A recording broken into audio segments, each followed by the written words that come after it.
Hey, welcome back to Cigar Lounge, episode 21. Gotta leave that 9 to 5 up on the shelf and just enjoy yourself, guys. Thank you so much for coming to the show. We really appreciate everybody watching here.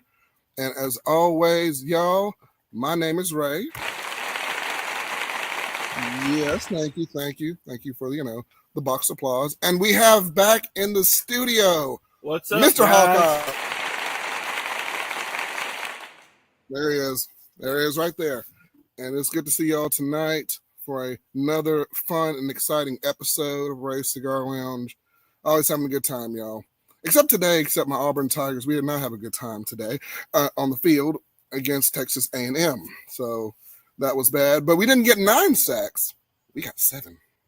So, against you. No, well, I'm saying, that's why I say we. But still repping Auburn because, Auburn fight. Will we fight? I don't know. Your football team was so bad that the AI said they didn't even play. God. You know how I pulled that mess up right before the show. And y'all know when you type in something on Google and it's like the generic little AI overview comes up, Hawkeye was looking up like the Auburn statistics for the quarterback. And he's like, Ray, look at this. And he showed me. It was so bad. What did it say, Hawkeye? It said Auburn didn't play today. It said we did not play today. And in some ways, he might be right. Oh my gosh. I'm just like, look here. That was just, man, the whole thing. What's going on, Fogey? Good to see you, my friend. Good to see you. I appreciate you coming by. You and Ben did really well on your show this past week. So, yeah, I appreciate you coming in, my friend. Appreciate you coming in. And y'all may have noticed there is a QR code right above the live button there. So that is going to lead you to the lounge's PayPal account. So if y'all have a phone, y'all can scan the QR code and it should take you to our PayPal account.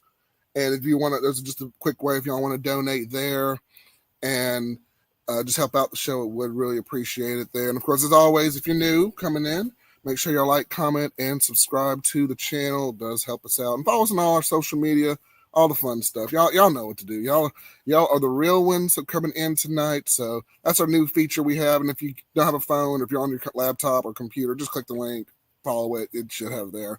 I'll try to find other ways to have donations. Not everybody doesn't have PayPal, and people are kind of sensitive to that. But we'll try to figure out something else in the future. But for now, that's what we have so far. So tonight we are smoking on courtesy of Hawkeye tonight. This is the infamous Camacho. I dropped the wrapper, y'all. Oh, he don't like these cigars. I do like the cigars. I'm just dropping the wrapper on here. This is the legendary Camacho. Ooh, it's a little blurry on the screen. Oh, there it goes. Okay. The Camacho Corojo right here. And I have not had a Camacho cigar in a long time, so we're going to go ahead and get that lit up. Hawkeye's getting that lit up over there. All right. Fogey says, evening, Hawkeye. Hey, thanks for coming. Yeah, we had a good time, and that was a great cigar. Nice. Yeah, it was. And if y'all want to go look at that, go check it out. I think it was on Ben's channel, Ben High or Ben Smoke. He'll come in every now and again to the channel. So y'all go check him out, and y'all go subscribe to old Fogey. He's a really cool dude.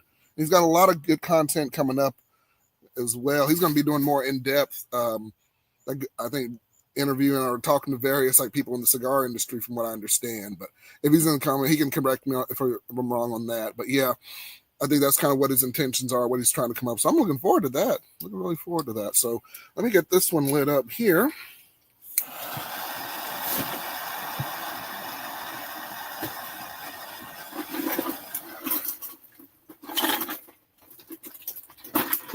nice. Churchill size too, y'all.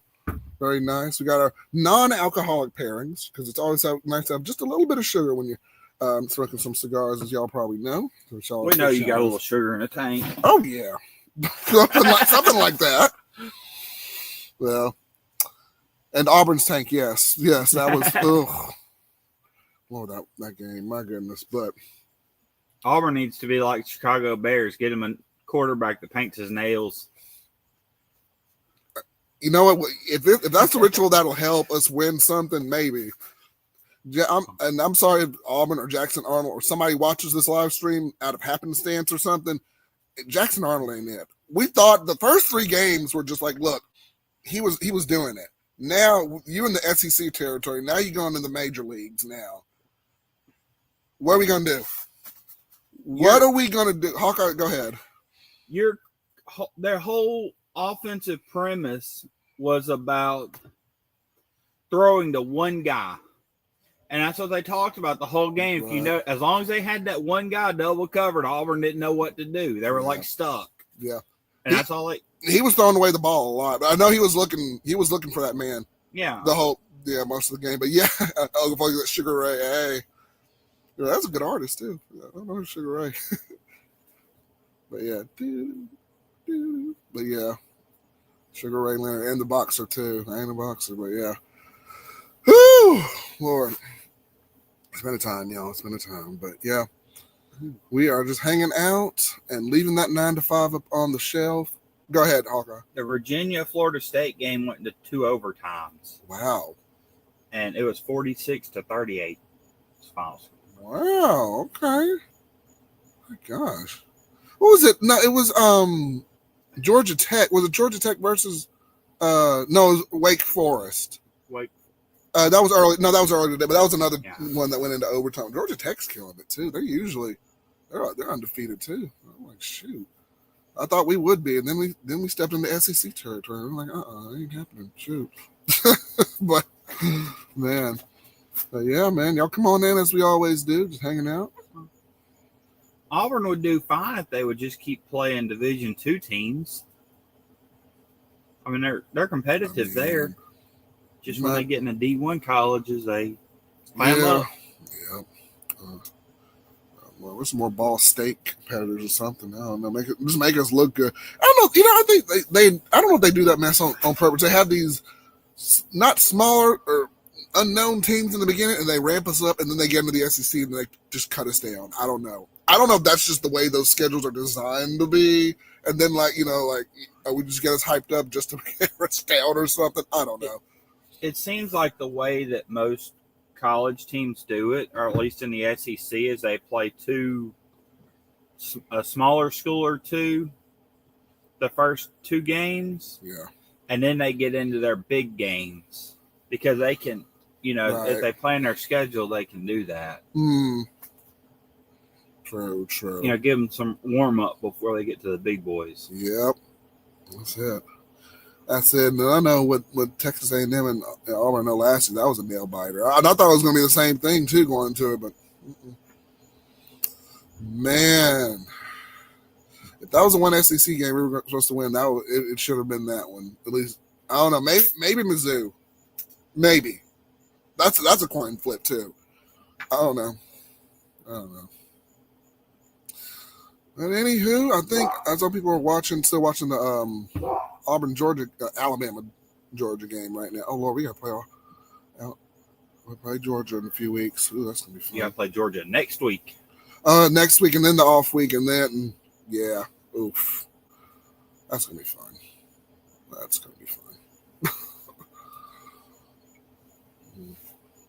But yeah, here we go, y'all.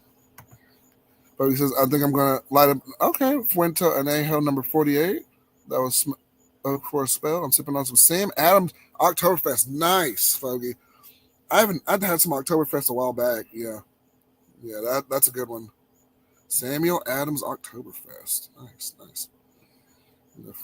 All right, Fuente. Okay, Arturo Fuente for the win there. I like it. Your son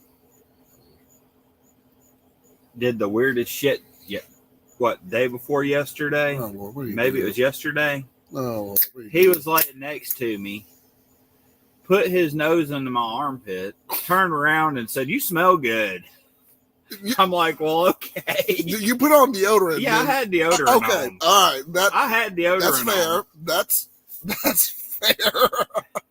Now, I put deodorant on that morning, and it was that afternoon. I was like, well, okay. Dang. Okay, folks. I'm like, why are you sniffing my armpits? They had at Costco for $28 for 20. That's incredible, man. Hell yeah. Yeah, Sammy Adams is not cheap either. Shoot, it's not cheap beer. It's cheap at Costco. Apparently right now it is. Yeah, I haven't been to Costco in a hot second. They got cigars and alcohol in some of Costco's, man. I was like, what? None that I've seen. That must be something they put in. I don't know. But or maybe recently they have, but that's pretty cool, man.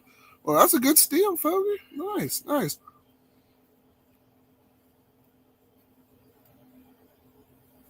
That'd be nice using your wife's Costco card to go buy cigars. Right. She'd really approve of that. Oh, of course.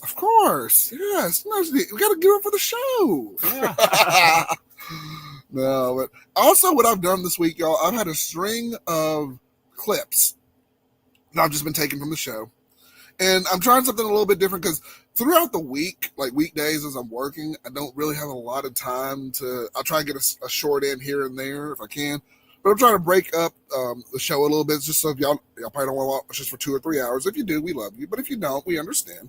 So we break it up into segments and pieces just so we have some fun clips and everything or some fun highlights from the show. So I'll have this. I've had some this week, and then I have some going on next week from the previous live stream. I think Hawkeye is going to be in more of those next week. So, yeah, man, y'all go check them out. Let us know what the clips are, share them around, and let people know the show. Just another way of promoting us, getting us out there. And, of course, as always, check out all our social media and all our fun stuff like that.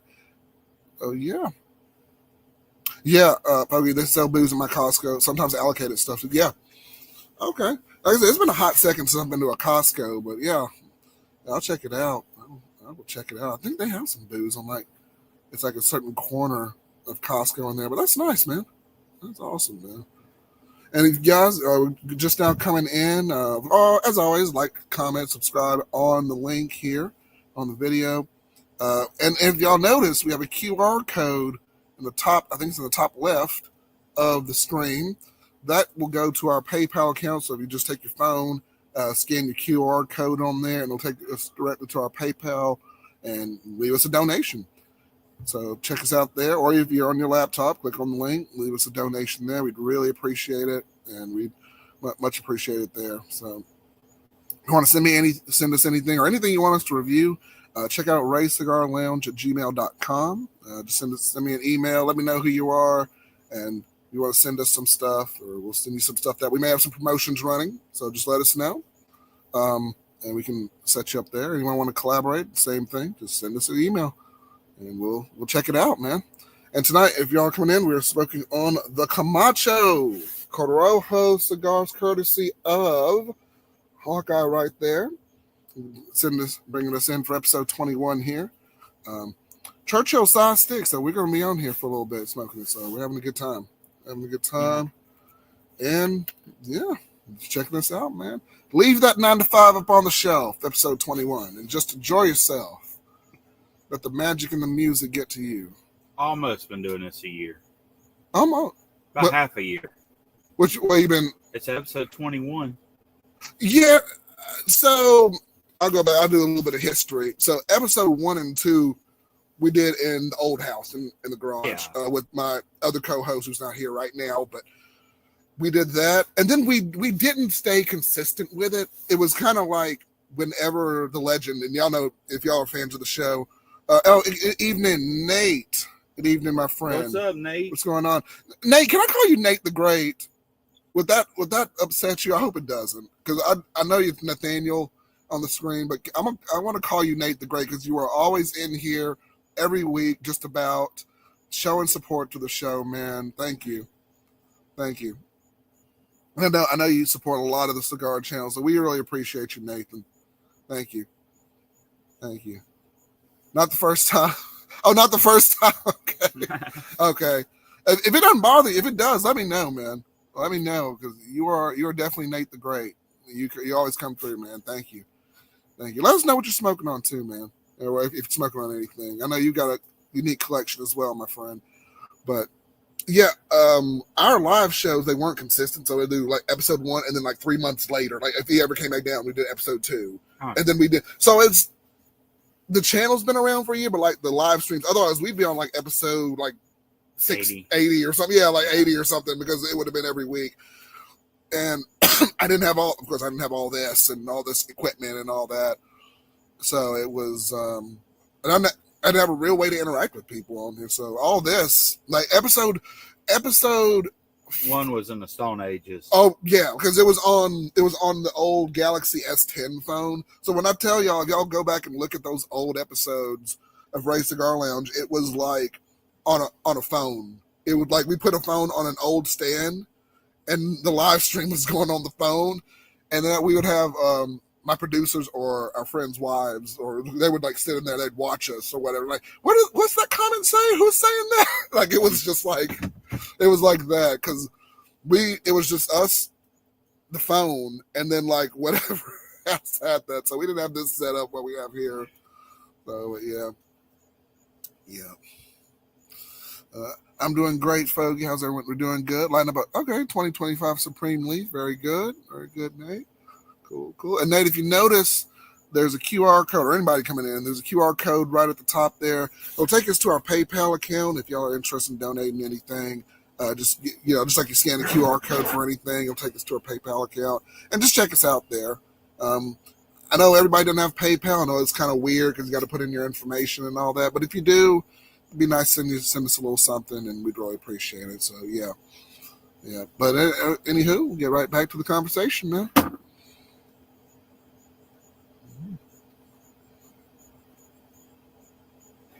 Trying to get burned a little more even.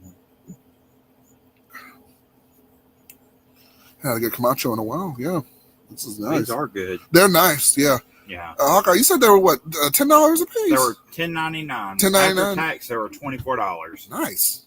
For 2. Good. Yeah. Good. Excellent, man. Yeah. Very nice. Everything in that humidor was $10.99. Okay. So nice. And usually for cigars, if you want your everyday cigars, $7 to $10, maybe $12 is probably what you want for your everyday stuff. And sometimes you can get some good discounts and deals too. So nice, man. And yeah, Fogey, you started your job, yeah. You had a great first week at the new job. Good. I think I'm gonna love working there. Okay. Yeah, I know you started. You say that till taxes hit. Oh no. Oh, hello. Oh, isn't it Angie? Hello. How are you? Oh, Angie. Hey. Hey. How are you doing, Angie? Thank you for coming on the stream. Appreciate you coming on tonight. All right. That's a girl I'm talking to. Really? Yes. Wait a second. Hawkeye's got a girlfriend. Oh, snap. Okay. Well, Angie, nonetheless, thank you for coming on the stream. I don't know if you're into cigars, but Hawkeye's invited you. Thank you, Hawkeye.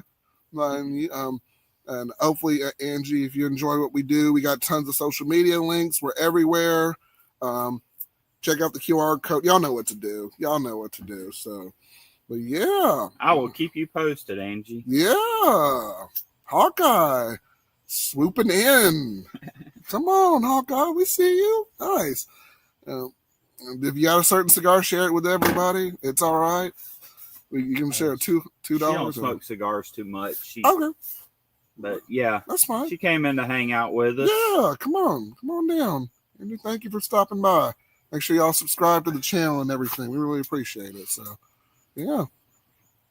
Have us a good party. We're leaving that 9 to 5 up on the shelf, y'all.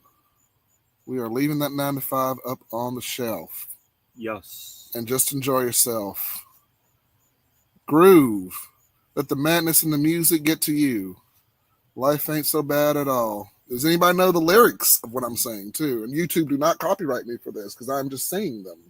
So. We definitely don't want him to sing them. No. Absolutely not.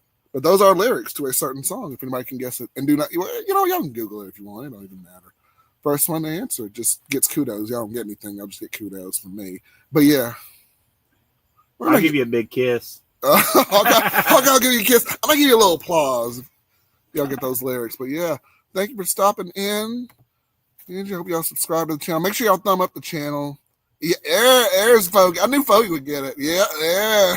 Don't on vinyl. Great MJ record. Yes, off the wall. Yep. Very nice. Show your age without saying it. I got it on vinyl. Vinyl record. That's all right, man. Dude, in college, as a buddy of mine, he bought an old record player. Yeah. And he would just slap on old records and just play them in the dorm. And you're just like, just jam out to them and everything.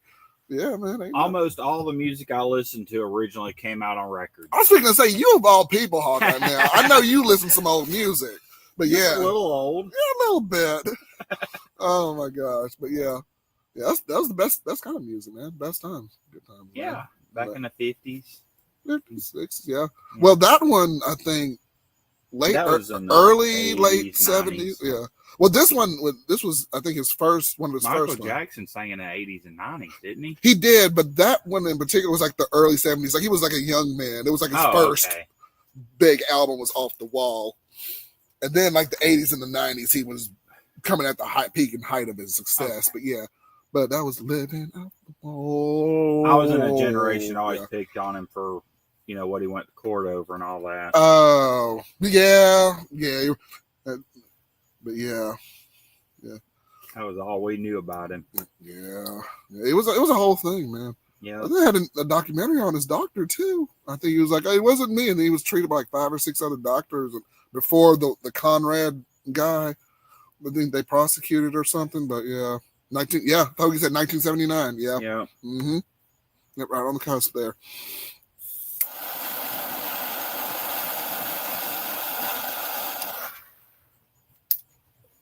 Yeah.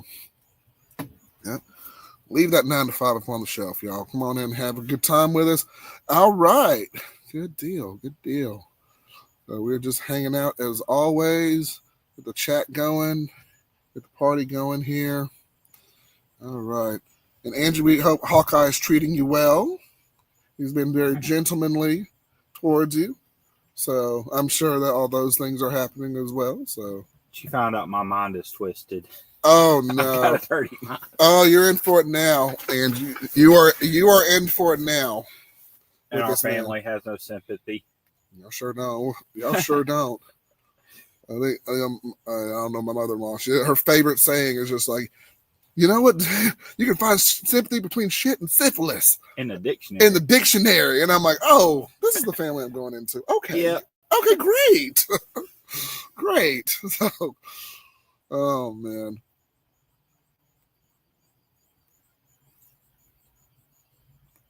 And coming in, we are smoking on the Camacho Corojo cigar here. Talking some about our day, talking about some SEC football, some wins and losses. Alabama versus Georgia is playing right now. 24-21, roll tide. Oh snap! Okay. It's a close game. That's a big game. That's a very big game. That's a very massive game. Even as an Auburn fan, I'm like, dang, let me take peek over and see what's going on with that. But yeah. I don't know if I want to watch that Auburn Georgia game. I'll be honest with y'all. Shoot. I hope they have tickets up for us to grab. I hope so. I'm really going to try for those. Yeah. I really want those. Though that's going to be good. That's going to be good. But yeah. Yeah. Okay. Fogey had an catfish fry today. Okay. With some friends, a corn fritters and fries. Oh, Fogey, I should have been at your house. That sounds good. An onion boat. Oh, some corn fritters and fries. That's how you do it. You up in Missouri, then y'all know y'all do it good up there. Shoot. Oh, I should come to your house, Fogey. What's everyone getting into this October? Okay. October. I don't know. I hadn't made it to October yet. I'm still trying to get through September. I kind of feel that too. I hadn't even thought that far in some ways. But I will be happy to know what I'm getting into tonight. Well, so far, you're on the show. Yeah, thus far we're on the show. That's till you're there. You got your Camacho cigar. You have that.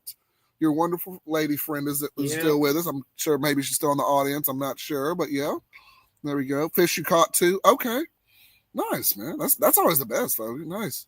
I never did care for The only fish I really like outside of ocean fish, like deep sea fish, is crappie. I don't like. Good. I never cared for bass, brim, or catfish. I only like crappie.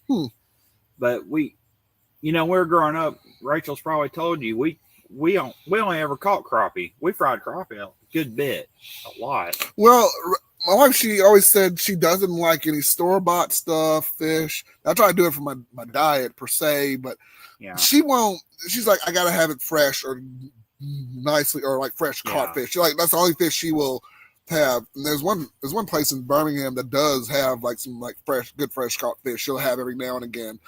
But other than that, like if you go to the store or something, I ain't getting all that mess. But she'll get some fresh caught stuff every now and again. But okay. Yeah. Folks got that fresh caught fish. Folks eat the head nuggets from catfish. How did you catch them? Did you catch them? Okay. Did you go noodling or did you catch them on a hook? And that's Hawkeye's question to you, folks, if you heard that. And then You do it old fashioned or you use a hook and line? On perch. On a perch. Well, you're going to have to elaborate on that one for me. Perch. Oh, the fried fluff on perch. I would love to go noodling again. We're going to have to do that one day. That'd be fun. I haven't been in a while. Yeah. You've been noodling? No. No, I said noodling. No, I didn't say fishing. Maybe I've not been noodling. Hold on. Hawkeye, now you're going to have to elaborate, Hawkeye. Noodling. I think noodling is when you get in the water about waist deep and you look for the hole where the catfish are sitting. You stick your hand up in there and you pull out the catfish. Oh, okay. We went twice, but we didn't catch any. We didn't find any catfish. Gotcha. We sure wish we did. We looked in good areas. We just didn't find any. Gotcha. Okay. But yeah, I'd love to go do that again. That sounds like fun. I would always be afraid I'd pull something that's not a catfish up, though. But yeah. But it's like clear stream, like it's clear lake water or something. It's usually pretty muddy water. Ooh, I don't know if I'd be on some new. You're fine. Okay. I mean, it's biggest thing is to watch for snakes swimming on the water, but that's right there. Yeah, right there. That's why you take 3 or 4 people. You don't go with one person, 2 people. That's fair though. Yeah, you go in a group. Yeah. Okay. That's fair. But yeah, but that does sound like fun though. It is. It would be. Nice. So, yeah. And Georgia has a ball. Big circle hook and cut perch head. Okay. Yeah. Okay. Nice. Y'all can fish with other fish up there. Oh. We can't fish with game fish down here. Perch would be a game fish. Well, we don't have perch, but perch would be a game fish for us. We can't even use brim to fish with. You can use a fake brim bait, but you can't use real brim because they're considered a game fish. I've been fishing in a long. Well, actually, we went with the Scouts. Okay. Well, yeah, about a year or so ago, we went with the Scouts at a lake here in Chelsea. So it was fun. We didn't catch much, but it was fun. Alabama classifies anything that is not a bottom feeder as a game fish, except for that's a native fish. We don't consider carp. Well, carp are bottom feeders, but alligator gar are not considered a game fish. They're considered a pest. Oh no! Those are. If I can ever find out where some of those are, where like a good area for those are, we need to go catch them. Ruben would have a ball catching alligator gar. I bet he would. Yeah, I bet he would. They're like big, long, and they fight fierce. Ooh, it is fun. We'll have to check that out. Yeah, definitely check that out. That's a lot of fun. Beautiful lakes here in Alabama. A lot of beautiful places to go, camp, fish. do all sorts of stuff, man. Oh, So, yeah. yeah. So, the little lovely perks of the state, that we do have. But yeah, man, it's a good time. But I'm glad everybody's enjoying their Saturday and just hanging out, man. Hanging out as we always do. Leave that 9 to 5 up on the shelf and hang out with us. Hang out with us. Have a good time.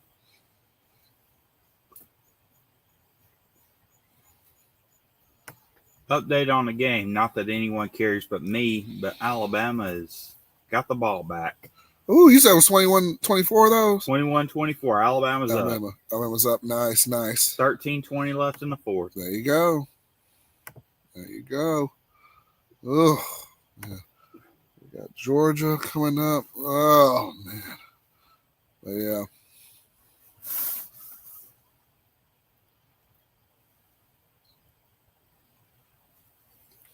What's up?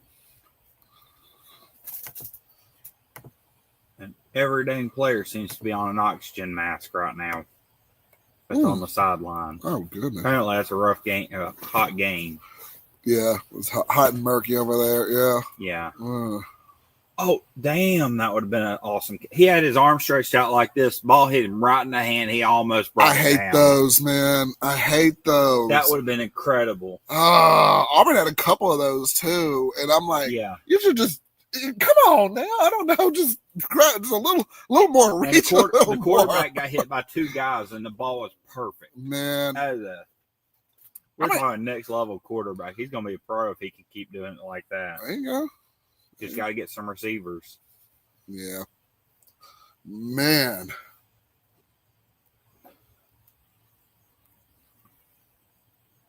And if y'all are just now coming in, thank you all for watching the stream and supporting the show. As always, just make sure y'all like the stream, comment, subscribe if you are not subscribed to the channel. And one thing I want to do as well, hit the bell. If you are subscribed to the channel, please hit the bell for anything that we upload, because sometimes, and y'all know how YouTube is, it's just kind of like, with certain things. And Michelle, thank you so much. We are streaming on, I forgot to say it earlier, we are streaming on Facebook as well. We're on the Raise Cigar Lounge Facebook page, so please go like that page. If y'all don't have a Google or a YouTube account, please go like the Facebook page as well. They'll also keep you notified with any live streams that we do have. Any videos or anything we post come to the YouTube channel. Live streams are also on the YouTube channel and on our Facebook page. Thank you very much, Michelle, for that like. We do appreciate that. And we have not met yet, Angie. No, me and her. Her and I. Oh. We're meeting. Yeah, we have a date Tuesday. You knew about that. Oh, I did. I had a date Tuesday. Yeah, no, I know about that. I thought you were talking about we have not met yet. I'm like, no, we have not met. Okay, we haven't. Nobody has met in this room. But except you and I. Except us, yes. But look at that's fun. That's fun. So, Hawkeye's on the move, ladies. Y'all go check. Yeah, Hawkeye's on the move. So yeah. And I'll probably notice there is a QR code right above on the top left of the screen that will take us to our PayPal account for the channel. If you have a PayPal account, please consider giving us a donation. Anything would help us out, just to kind of help us with the stream and everything, and just kind of help us get us set up and maybe get some sticks or anything. Any amount is appreciated, and so I really appreciate doing that. So y'all check that out. If you really enjoy our content, we do this every Saturday night from 9 p.m. Central Standard Time. So we appreciate anything that y'all have. So, yeah, anything. And, of course, share it with your friends. And y'all know what to do, all that good stuff. So if one of you's like me, you would donate a penny about 250 times just so he'd keep getting notifications. Oh, my God. You would. Yes, I would. And I would be really excited, too. And it'll be like, one. I said, there's a pattern here. And then slip a 25-cent one up in there. So awful. I mean, no, not awful, because you are donating, yes, but I would do it at like 3 o'clock in the morning. You're getting all these notifications. Like, finally, I can quit my job. I'm done. Yes, and I'm like, I got $2.50. Yeah, I can't quit off that, y'all. Oh man. No, but anything you can do is appreciated, y'all. Thank y'all. Y'all for being here. But yeah, Yep. So yeah. Looks like False start. oh man. As we're doing this and talking, Hawkeye's gonna keep us updated on the Alabama Georgia game with his wonderful commentary right over there. So we're gonna be doing that. So also I need to clear out that my StreamYard apparently it only goes up to 50 hours with this StreamYard that I have. So I've got to start deleting some old StreamYards. They won't be deleted off the YouTube channel, just in the StreamYard application because it's already on YouTube. So you have to still watch those, but I just have to clear out more space. I think I have 41 out of 50 hours. So I need to clear out some of those. So I'll have to do that. We've only done 41 hours of video. Mm-hmm. Man, it feels like we've done about 75. I know that, yeah, because I've been doing it repetitively. Yeah. But I think some of the early ones were before we got StreamYard. So I think we're like 2 episodes. I think you're on 2 episodes before we got the StreamYard, I think.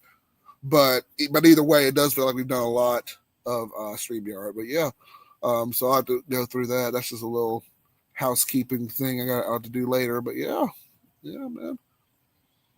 Oh, dang. I think my neighbor's an LSU fan. Like, he had everybody parked outside over there next door. I bet he was crying today. Yeah, he was probably upset, man. Man. I don't know if he went to school there or if that's just his team, but either way, like, he was, man, they were rocking it for a while, and Ole Miss came up and got y'all from behind, man. Ole Miss just played that game. That's all there was to it. Yeah, it was a good game, though. Yeah. It was a very good game. That was a team that had some effort on there. I mean, Auburn, we out here, what did Hugh Freeze say? We had, like, no rhythm. Like, he was like, during halftime, during either the second quarter or something, somebody talked to him. He's like, yeah, we have no rhythm on the field. And I'm like, dang. You had no talent on the field either tonight. Not tonight. Well, give me back Eugene Asante or somebody. Like, y'all need to do something. Because that's... Y'all need to bring... give me... Y'all need to bring, who was it? Cam Newton out of retirement. Yeah, that's y'all's only hope. It seems Talk that way. Him into going to college one more year. Oh gosh, and he made like an appearance. He's like, "What's up, coach? Man, y'all need some help on here on the field." It was just some little promo video or something. Auburn was practicing or whatever, and Cam Newton just comes up, just like, "What's up, coach? Man, y'all need some help. Hey, what's going on, Cam?" And then some kind of like, well, it's funny how that coach knows him, since how they moved on like 4 coaches since him. Yeah, but it's Cam Newton. He's yeah. Make him just walk in. I'll give him anything for free. But yeah, Lord. My Tigers are fixing. I'm gonna whip up a UMass so that will pull us a 5-0. We're rocking it. I'm glad, Fogey, that somebody is happy, and yeah, so. Man, that's Missouri Tigers. Are you? Right? Yeah, Mizzou. He already said he's from Missouri. Yeah, I just want to make sure that's his team, though. I just want to make sure. Okay. Yo, Mizzou. Yeah, we gonna be coming against y'all. What, October 18th? Yeah, October 18th. October 18th. I wouldn't be so proud about talking about whooping UMass's ass. Yeah. I mean, yeah, you know what? You get them where you can at this point. I mean, dang. Yeah, Mizzou, Fogey, don't beat us up too bad on the 18th, Fogey. That's all I got to say. Look, it's going to be a coin flip between Mizzou and Auburn. Shoot, I don't know anymore. Shoot. It may just be me, but I get downtrodden when it's like an easy team. So I'm like, there's no fun in this. We know we're going to win. Or almost know we're going to win since we got DeBoer now. We got to deal with him. But I agree with that. Yeah. Like the first 3 games, it's like, y'all know those are just hype games. Yeah. But man. Yeah. A win is a win, but winning that game won't help you in the rankings at all. It's like you're probably supposed to win like 28 by 28. I mean, your plus is probably 28 or more. I don't know. Like the first 3 games, I mean, Auburn was ranked for like a second. Well, no, but I'm talking about beating UMass one game. Oh, yeah. But y'all beat y'all played well. I mean, like yeah. but y'all played who was it? Y'all played Ball State, I think. No, it wasn't Ball State. Or was the first game? That was Baylor. Yeah. Baylor's a decent team. Yeah, they're decent. They're not always ranked, but they're always capable of being ranked. Oh yeah. Yeah, Baylor's a decent team. I was worried about that one at first, but okay, come on, Fogey. Up 42-6. Okay. That's what's up, man. Yeah. That's gonna be an interesting game. I think my son and I are gonna go to that game. We're gonna try to go to that one in Auburn, and that's on the 18th. We're gonna try to go to that one. Okay. Yeah. We'll see, because I'm the Auburn fan. I'm gonna try to go to at least one game a year. Even if it's like, an off game, like Auburn versus some random unknown team, I'm there. It doesn't matter. Or if it's to the Iron Bowl, which one day I will get there. It will not be this year, but I will get there one day. But yeah. Mizzou's a team like Auburn. They're trying to get recognized in the SEC and just fall short all the time. Mm-hmm. They're really, it's like Georgia, Alabama, and LSU that are the big teams in the SEC. I feel that. We will have to put some sticks in the game if you're down. Yeah, that sounds like a game plan, Fogey. Yeah, that'll work with me. Whatever you got, man, or whatever we can put together. Yeah, we'll definitely put some sticks in the game.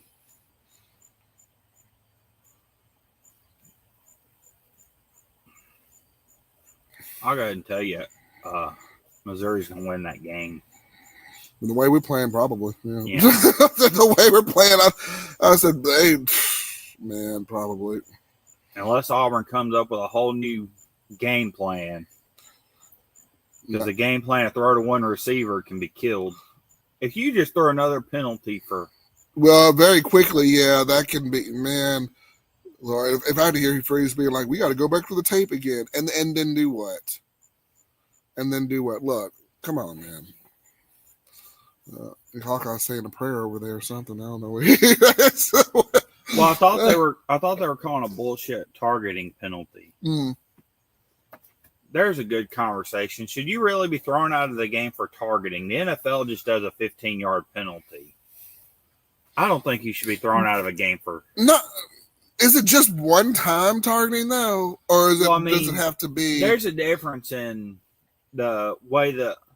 Like, if you're intentionally trying to hurt somebody, it's different. But the way they call targeting in college should be drastically changed. Because, I mean, it's just a lot of times you can't predict where you're going to hit on somebody. That's true. Bodies are half the time flying everywhere. Right. Or you're just trying to get him any way you can. I agree with that. Because I think there was one, and then I don't remember, it was a while back, but one of the players, he was tackling him, but he was trying to, like, he was targeting him, but he was trying to be like, whoa, I didn't, like, he was kind of had his hands up like, I didn't mean to hit him, kind of like, but they still call targeting on him. So he wasn't, like you said, intentionally, like, trying to ram into him. He was just kind of being like, yo, like, here I am, I'm not, this is just how it was. He was. Yes, we've been to an Auburn stadium. Both of us have. We have, Angie. And when an Auburn game is a lot of fun. Even like the smaller, teams that we play against. The whole experience. My son went with us. It was his first SEC game he went to. We had a lot of fun. And we went to the Tiger Walk. We ate some good food. We had a lot of fun. You wouldn't let me wear my Alabama shirt. I will not let you wear the Alabama shirt around. Absolutely not.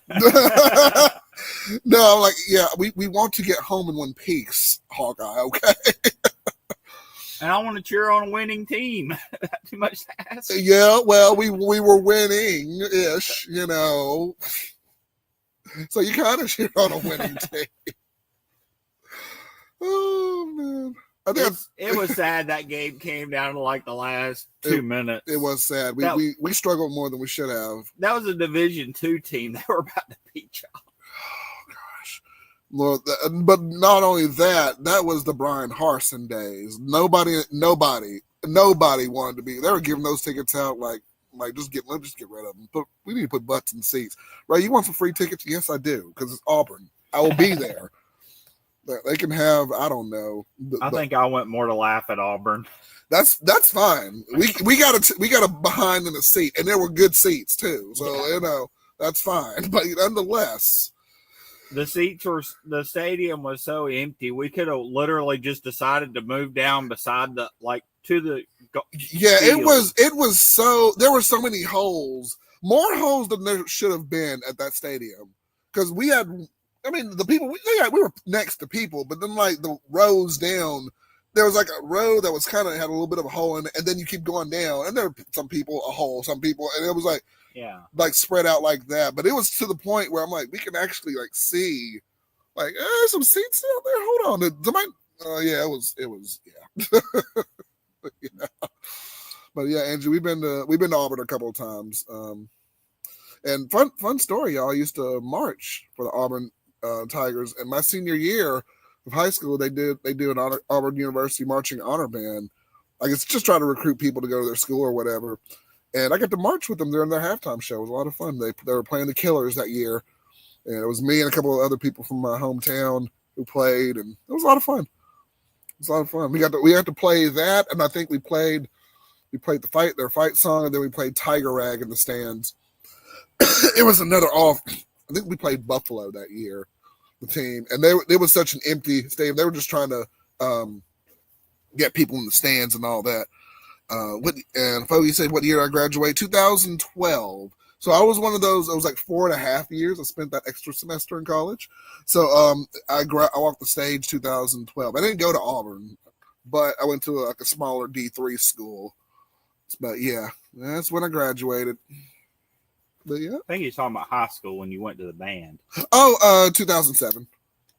So it was I'm a 007 kid. Yep. The year you graduated was my freshman year. The spring you graduated in the spring of 07. The fall of 07 was my freshman year of high school. Really? Yes. Oh wow.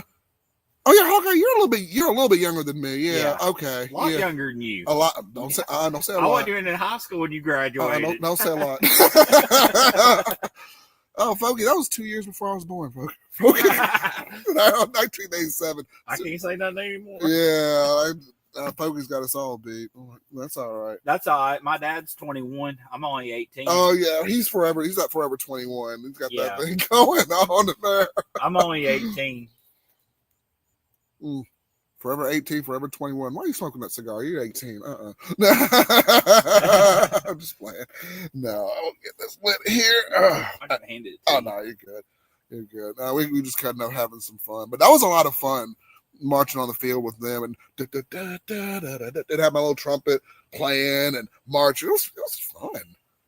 It was a lot of fun. We were in between different Auburn band members and everything. We got to march on the field with them and play and all that. I don't know if I can ever find the tape or whatever, but I still have the T-shirt somewhere of us in the marching honor band. That was a lot of fun. I think they had all sorts of days there. I think they had like a recruiting day, band day. I think there were some majorettes there, like a majorette. Like they were just trying to fill up the stands any way they could that day, but it was a lot of fun. Auburn tends to have a lot of those. Yeah. Right. But hey, we got the ravest fans though. Even right before the season, they were selling out tickets to the home games and all that. But hey, it's always a good time. Well, hey,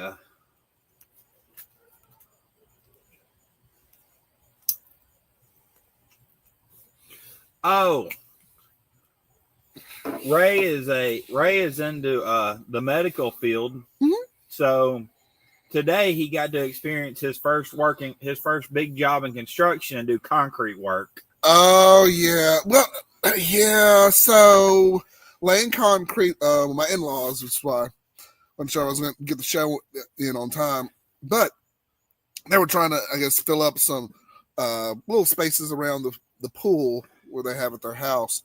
And that was fun, lifting some concrete or lifting those 50-pound bags of concrete and moving it around. And now I know how to lay concrete. It's very interesting. Something you never want to do again. No. No. Mm-mm. And luckily, they were just small squares. It wasn't even the whole thing. It was just a small section. And we were doing it, and I was like, man, I'm trying not to be over here all day. But it was a working skill, I knew. So yeah, Focus says pain in the ass. Yeah, sure is a pain in the ass. Shoot. My grandfather, Lord. when, I don't know, I was 18 maybe, roughly. I was in high school. I was a senior in high school, I believe. But he left me with his group of Mexican dudes that he had working for him. Yeah. They painted water tanks. Okay. So he had them down there off a water tank to work with us for a day, left me in charge of pouring the some stairs to go down to his basement. You remember that? You know those stairs that go down to the basement? Yeah. At his old house? Yeah. Yeah, he left me in charge of that. I had no damn clue what I was doing. I'm just like, okay. Oh, well, I mean, apparently it worked. We got some stairs. Yeah, but they're all, you notice how the walls are all yeah. like that. I didn't know how to fix that. I'm like, I'm 18. I've never done this before. I don't know how to fix that. That was all you? How come? Well, I didn't know how to fix. I didn't I knew it was doing it. Like I could see the boards moving, but I didn't know how to fix it. Oh, well. He's like, well, somebody should have known. You got a crew of painters and me doing this. None of us have done this before. Yeah, that sounds like Granddad. He's like, just try and find folks. Like, look, yeah, you don't know how to do this. Move it over here. And I'm like, wait a second. Look, what have I done? I've done all sorts of stuff with my in-laws. I have roofed a house at my old house. That was, well, never again. Tried to level a house. Once again, never again. And poured concrete. So, Well, the thing is, I had poured concrete before. I had experience in concrete. I had never poured a set of stairs and wall. See, like together. I'd never done all that together. See, we just did the ground. You just did the ground. And then, like, luckily it was just like, okay, here you pour it. Now you just, smooth it out and you pour some water on it. And I was like, oh, okay. And we were jimmy rigging this thing because we had it was just, we used plywood. Normally you would use the steel stuff, and it'd be fine. It'd hold it in place. But I'd not like concrete. And you're using, I mean, like, Well, I don't know what you're talking about. It was just like flat wood. Well, really just thin for wood. That, yes. Yeah. For a wall, for a wall, it's a lot heavier. You don't really want to use plywood. No, not for a wall. Yeah. Okay. But yeah, no, Hawkeye has far more experience, a little more in depth than what I did. I was just like, my father-in-law just grab this bag and pour it in. I was like, okay. I was like, okay. Yeah. But you got to mix it right. But they had that under. Yeah. So that was fun. Got my workout in there, but I'm telling you, be thankful it wasn't 80-pound bags. Ooh. When I was younger, all we would ever get was 80-pound bags. He said that 50-pound. He said I had more than enough to do it. I said, well, okay, Yeah. But hey, the joys of doing a little bit of manual labor. It doesn't hurt you, I mean, it could, but Yeah. A little bit of bills. You learned doing that. What they were telling you about left, right. Yeah. Yeah, because I was like, I can't be that bad. Okay, let's move it over here. Yeah. But yeah, it's all good though. It's all good. I'm glad he got it fixed and he got it smooth. It's gonna look good when it's done and everything. Yours canoed on you a little bit. A little, but it kind of straightened itself out. Yeah. So a little bit of the first third of the cigar, but it's not bad though. I've had far worse canoes, y'all. Like way worse. But canoeing like that. That's right. Yeah, well, yeah, about like that. But that's not. Usually those correct themselves. To me, they do. Other, just you can just torch it a little bit and just kind of. Yeah, that's all I'm gonna do. Yeah. I was wondering if it's doing the same thing to you. It'll fix. Yeah, it'll fix it. So it's not that bad. Yeah. Yeah, it's not that bad. But if you don't do anything to rectify it, won't. Yeah. Yeah, we're just hanging out. We're talking about all sorts of things tonight. If y'all are just now joining us, thank you for joining us on the stream. Make sure, of course, y'all know what to do. Y'all like the comment, subscribe to for the channel if you are not subscribed. If you are subscribed, please hit the bell for notifications about anything, not only live streams, videos, clips, posts, anything that we do. And make sure y'all are tuned into that. If you're just now noticing the QR code, which I don't think I'm pointing to it, up on the screen there, that goes to our PayPal. So if you truly enjoy what we do, please consider donating us PayPal to the channel. It really does help us out. It helps us out, get the equipment, get all the props, things like that. And hey, if you just want to give something in the tip jar, we really do appreciate it. I know PayPal's a little weird. I know you got to have an account. Some people may not be wanting to put their card information and all that. I get all that. I'll try and find another way of probably doing a donation thing. But right now, that's what we have. So if you want to donate to us, please do so. We really appreciate it. So, and follow us on all social media. We are streaming on Facebook as well. So thank you for giving us a like there. And thank you for watching there as well. So we're everywhere. I have a Cash App. If they Okay. Next week we'll update and put the Cash App on there. If they send it to me, I'll send it to you. All right, sweet. All right, so yeah, Hawkeye says he has Cash App. We may put that in the link as well for the next upcoming show. Thank you for that, Hawkeye. Okay. Yes. All right, good deal. All right, so we're going to try and diversify. Or I may not tell you. I don't know. I mean, fair enough. I mean, hey. He's like, no, it's all mine. Fair enough. But hey, anything we can do to support the show, we really appreciate it. So, yeah, look at that. See, you see how these bucks, they're trying to come in. They're not going to come in. They can stay there all they want. They ain't coming in. Yeah. And it was so bad. We were on the porch. I don't know where all those mosquitoes are coming from. I guess it's been raining on and off, I guess, but it's like a ton of them on that porch, though. I'm sorry we ain't got the setup out there anymore. There's a waterbed around here. There's a creek around here somewhere. Mm-hmm. Yep, that's exactly where they come from. You live near a creek, you may as well give up. You're gonna be up. It's a couple houses down. Yeah. That way, yeah, there's a little creek behind some of the houses over here, yeah. Yeah, but they're everywhere. I'm like, oh, we ain't doing out there. Fogey says, did not get to play it much this week, but I'm building my character up on Dune Awakening. Okay. I've not played Dune Awakening. Hawkeye, are you familiar with that game? I've heard of it. Like, I've seen the name, but I've never played it. I've never played it either. I'll have to check it out, Fogey. Yeah, if I can ever get some time, I'll see if I can check it out. But okay. What platform is it? Like, what platform do you play it on? I think he said PC, maybe. PC? It might be on. Fogey, is it on PC? It might be on PC. I'm not sure, but I'll answer that. But yeah, okay. PC. Okay. Yeah, PC. Okay. All right. Cool, man. What did I may see if it's on Game Pass. You think it would be on Game Pass, or do you know? Okay. I may can play that, and I may can get on there and play it with you some if it's multiplayer. It's multi-platform, he says. Multi-platform. Okay. Yeah, I can get on Game Pass and play it. Cool. I'll have to check it out myself. All right. Cool. Good deal. I can see. Would you play games on your computer? I will. Yeah. I can see. I think I can get the Game Pass. I think it's $5 more to set up multiple accounts on there. Okay. So like I can set up 2 accounts on my Xbox, and you can set your second account up with your. Okay. So it'd be like $5 a month. That's pretty cool. Yeah, we'll check it out. I think I'll have to look. All right. Yeah, Hawkeye's on the case. All right. Nice. Good deal. Yeah.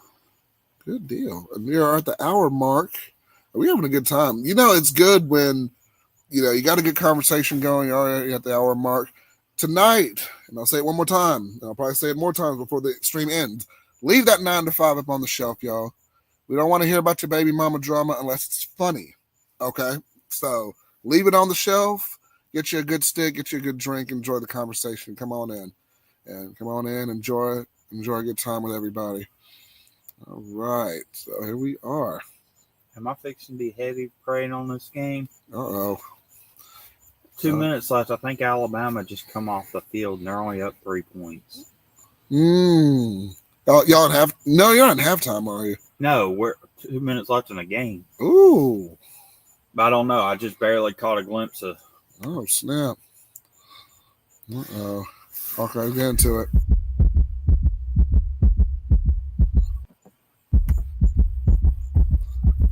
fast. Intensity. Man. It's a DeBoer age. I don't expect much. I don't have near the expectation I did during the Saban era. I was going to ask you that next, Hawkeye. What do you think of your coach? DeBoer. He came from where? He came from Washington, didn't he? Washington. Yeah. The thing is, he is a great coach if he can get them focused on the smaller games. Like, you put him against LSU, you put him against Georgia. It's a big game. These players are hyped for this game. Oh, yeah. And Auburn, they're hyped for this game. So he don't have to do any of that. These smaller games, like Louisiana, Monroe, was it Louisiana Monroe? Maybe. Louisiana Monroe, they're going to walk over them no matter what. Right. But like Vanderbilt, these players aren't hyped up for Vanderbilt. You gotta get out there and make them be motivated to play Vanderbilt. Interesting. Okay. You got to make them get out there and be motivated to play these some of these other teams. Yeah. They just think they're going to sleepwalk through it, and they're not. Well, you know what? That's an interesting thing you said too, because Auburn was the same thing with what New Mexico State a couple of years ago. Lord, we lost that, and Hugh Freeze was like, don't underestimate these guys, and we all saw what happened for it. But yeah, that's probably the same way. But yeah. But Nick Saban came out and he acted like every team that he was that every opponent that he had, he treated them like they were the number one team. There was only two teams alive at that moment, and that was him and them. And they were the team to beat. It was a national championship for him every week. Is how he treated it. Yeah, and that's the way you should. Yeah. But even if you watch him during national championships, all he was worried about was next season. Yeah. I mean, he never talked. They were like, "Hey, you just won a national. Yep, we're just coming back out here and be ready for next season." That was what made him a really good coach, because he was always thinking ahead. Yeah. And I'm not saying our coach doesn't really do that. Like he says, he's like, well, we got to work on this coming up. We got to do this. But does he really try to implement it, though? Like, I don't think any coach in history has been like that except him.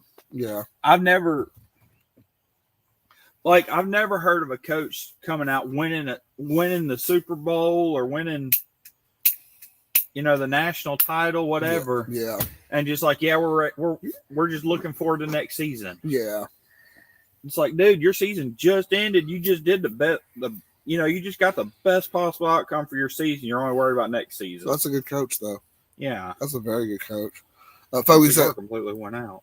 I'm just glad the Chiefs are playing at 3 tomorrow. The first 3 games were 7 o'clock, so we won't have to stay up late again before Monday. Yeah, I feel that, Foggy. Sorry about that. Oh, yeah, Chiefs fan. You'd get along with my father just fine. Oh, yeah. Well, Foggy's in Missouri. I think he lives up there. So, yeah, I know that Chiefs all over the place up there. Yeah. That is y'all's staple team. Yeah. My team plays a night game, Green Bay. Hawkeyes with the Green Bay Packers. And we just sit here and make fun of the Bears all the time.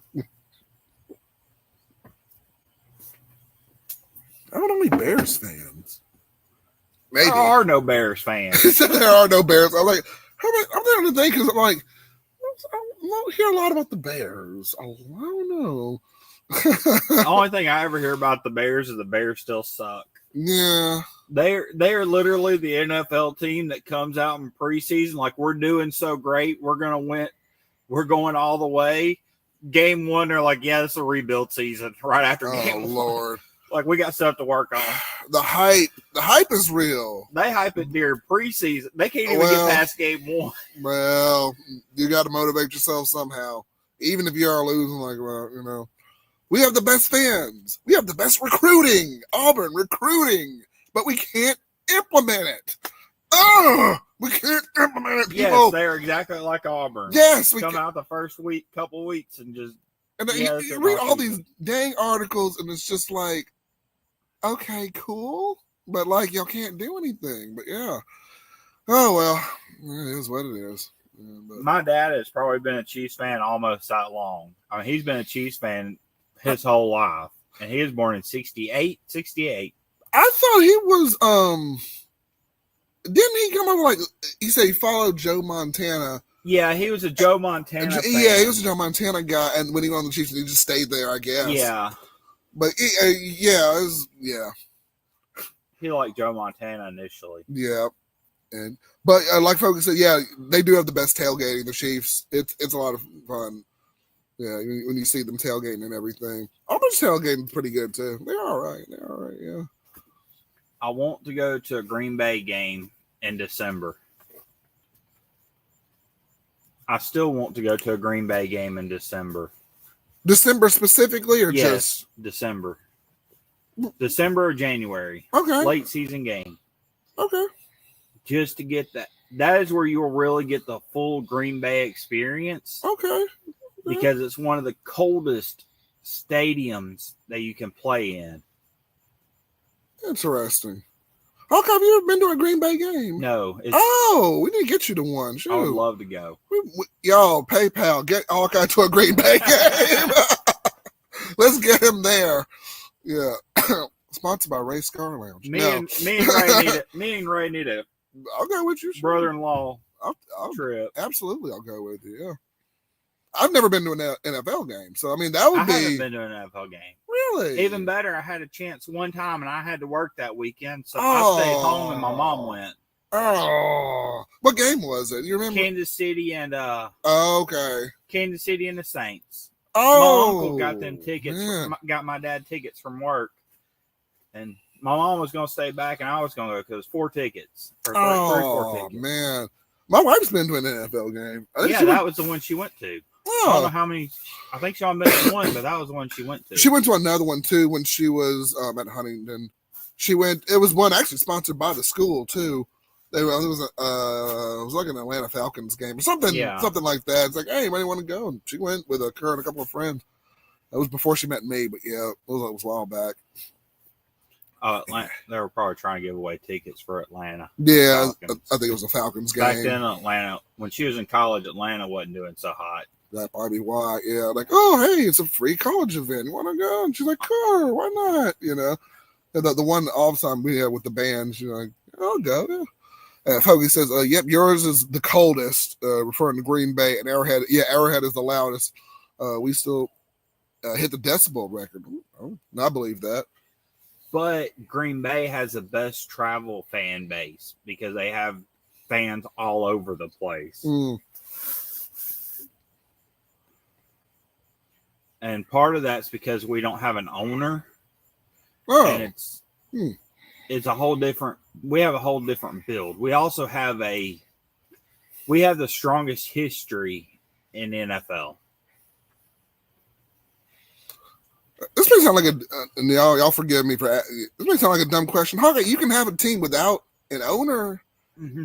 So because when you said y'all don't have an owner, that's interesting. I never heard of that, but yeah. The Green Bay is run by a commissioner, and the city of Green Bay is actually the owner. And what they do is they take the money. As far as I'm aware, from what they were doing, is taking the money and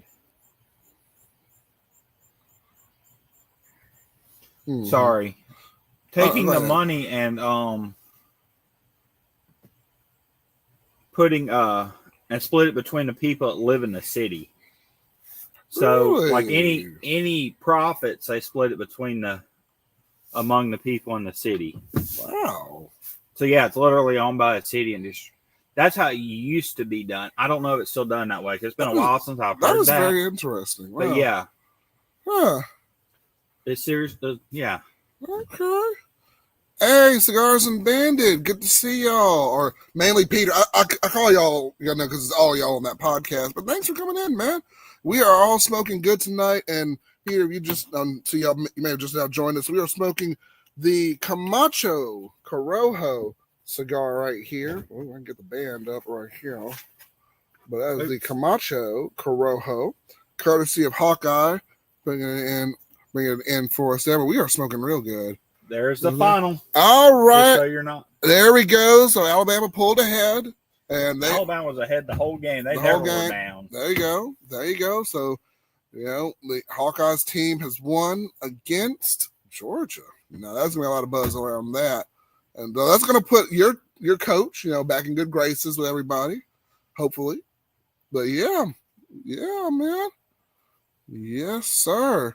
But, yeah, that is what we're smoking on. We're having a good time. Talking about some football, SEC, ACC, I don't know, whatever league y'all are in or y'all are playing, bring it in the comment section. We're just hanging out, talking, man, having a good time.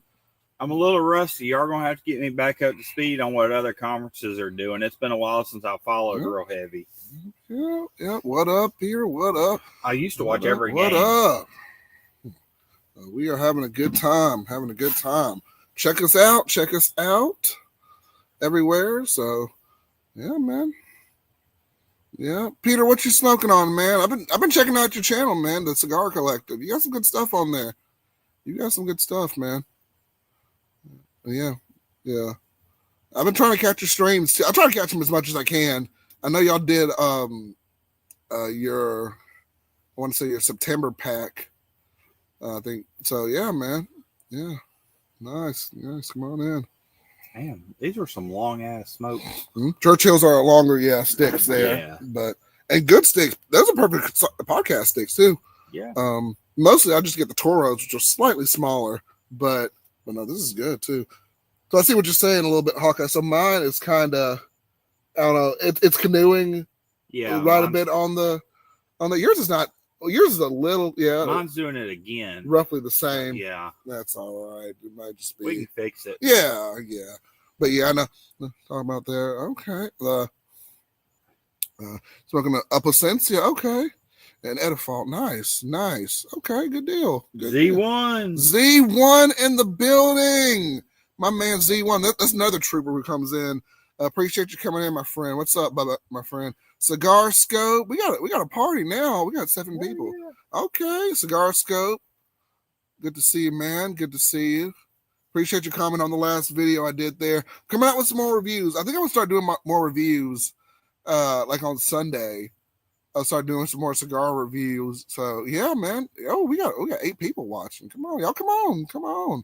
Like, comment, subscribe, donate. We have in the top left corner for those coming in PayPal. So y'all, there's a QR code.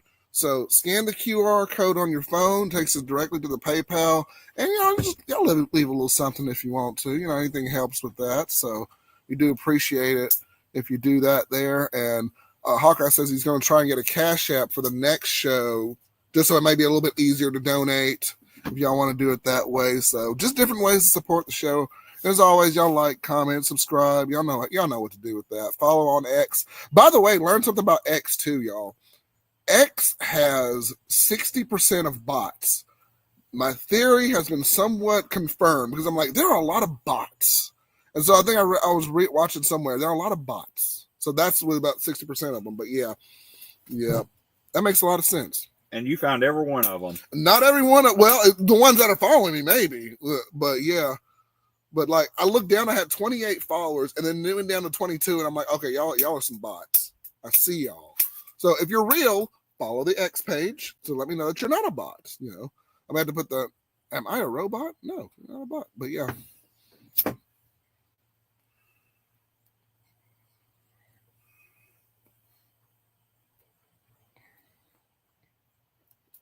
Let me see that. Listen to it. This one did it real funny. It's only got that one little section that's burning down. Mm-hmm. Have to rotate it a little bit. Yeah. And then do it. Sometimes it does that. And what's going on, everybody? Got a party.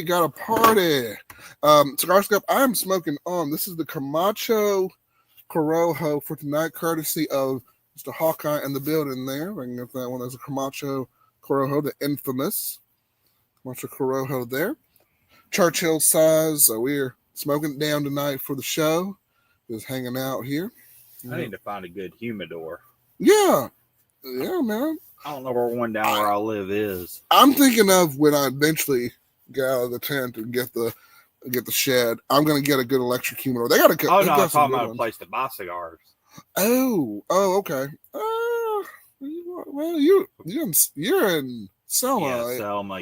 There isn't any good cigar. Yeah. There isn't one there. Yeah. I know everywhere there. But well, you could. Well, I can go to Montgomery. I was saying you can buy. Yeah, There's some good places in Montgomery. Yeah, and in Prattville and around there. I think Zelda Cigars in Prattville is pretty good. Riding to Montgomery, then coming up here to hang out with y'all. That's a lot of driving. Yeah, it's about 3.5 hours. Ew. Yeah. 3 hours. Yeah. Still, that's a lot of driving going through there. But yeah, and with the Camacho Corojo, courtesy of Mr. Hawkeye, that is sponsoring our smoke tonight. We may bring back the cigar wheel. I don't know. We'll see what we have, but we'll see. Might do that as well, but just having some fun tonight. We got some celebrities in the house tonight. Unbanded, Cigar Scope, the old fogey. We having a good time. Here's what we need to do. Yeah. What would you guys like to see us smoke next week? Yeah, put it in the comment section, and we will. Go ahead. We'll smoke it with y'all. If y'all want to smoke it with us, or if y'all want our perspective on it, we can give that to you. We can smoke it on screen. Absolutely. And I know y'all have been smoking various things that I have never even heard of, and I would like to get into as well. So let us know. Yeah, on the next stream, we'll set it up, and we'll have a group smoke session and go over it and everything. Yeah, it'll be a lot of fun. That will be a lot of fun. Yeah. Yeah, man, we're just hanging out, doing some smokes there. Yeah.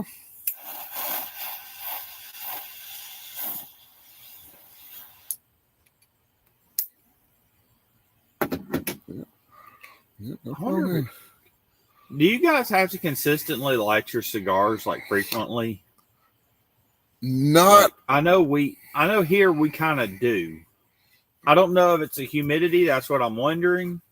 If it's just 'cause it's so humid here that puts it out fast for some reason, or if that's just kind of a we smoke slow thing.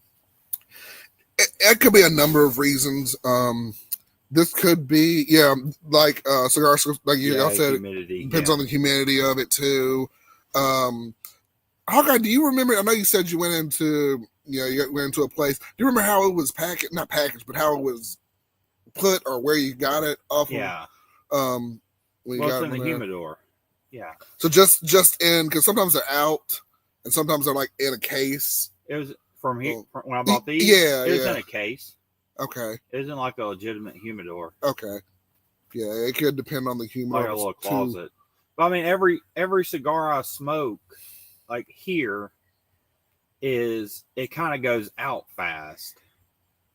They're all good, but it's probably because we're out here, and before we set up out here, it was in the garage, and the garage was hotter. So I know that had something to do with that, which hopefully when I do get the shed, I want to get a good electric humidor so it'll actually watch the the humidity and the temperature and everything, so we won't have to worry about is it too wet, is it too dry.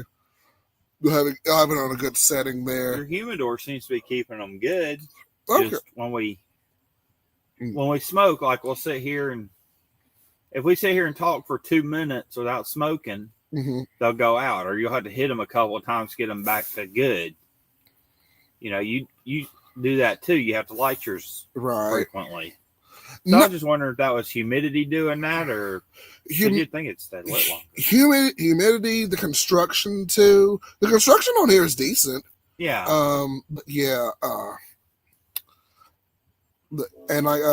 Poggy says, depending on how much you're puffing versus how much we're talking. Yeah. We don't shut up. We don't on air. It's all good. This is all the talking we'll get out of him for the week, but he don't shut up this 3 hours. You're right. You're absolutely right. Yep. I go to work, I'm a completely different person. I'm like, hello, what do you need? What do you need from me here? Yes. But yeah. Z1 says, I have tried the Perdomo, not the Maduro. I've tried the Connecticut Perdomo, the reserve. But I want to try the Maduro as well, Z. So we'll try a couple of those. I'll try one of those. I may do a review on it as well. I know a couple of them. Perdomo's hitting it out of the park too with their cigars. And I mentioned in one of my videos I did of my top 3 best and worst cigars. I said, they're like the Michael Jackson cigars, and most of them are hits, but 1 or 2, it's just kind of like, yeah, they're getting down with it.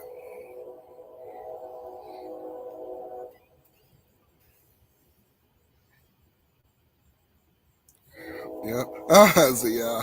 Yeah. Oh yeah. Yep. Yeah. If y'all just now coming in, check us out. Like, comment, subscribe. Y'all know what to do. Give us a like. Leave that 9 to 5 up on the shelf. And just enjoy yourself, y'all. Just enjoy yourself. Oh. Hey, Fogey, how do you feel about the Chiefs season this year? You feeling good about it? That's a good question. I don't know. Think they've won 1 game this season? Mm-hmm. Yeah, out of 4. Yeah. Fogey said, hell no. I said, yes. A lot of people are going to say, look, last year, they squeaked a lot of wins. Is it coming back to roost this season? Seems like it. I don't know. It's just, we squeaked our way into the Super Bowl. But now, it's like, ugh. Here's the thing I like about NFL more than college. You never have a team that just flat out dominates. Right. Outside of the one time that, when Tom Brady was playing, and Tom Brady was just like a whole new level of quarterback. And you can argue that he cheated or whatever, but even the people that played against him and on his team said he was a whole new level. Right. When he moved to Tampa, the Buccaneers. When he moved to Tampa, they asked one of the players how their defense got so good, just from him moving there. He said, when you got to practice against a guy like Tom Brady throwing the ball, you got to learn a whole new skill set of pass defense. Yep. You do. Yeah, Tom Brady's a beast. He is one of a kind. Even me being a hater, you got to give the man his credit where credit is due, especially with that there. Hot Box, welcome, my friend. Welcome. Another good friend of the channel. There.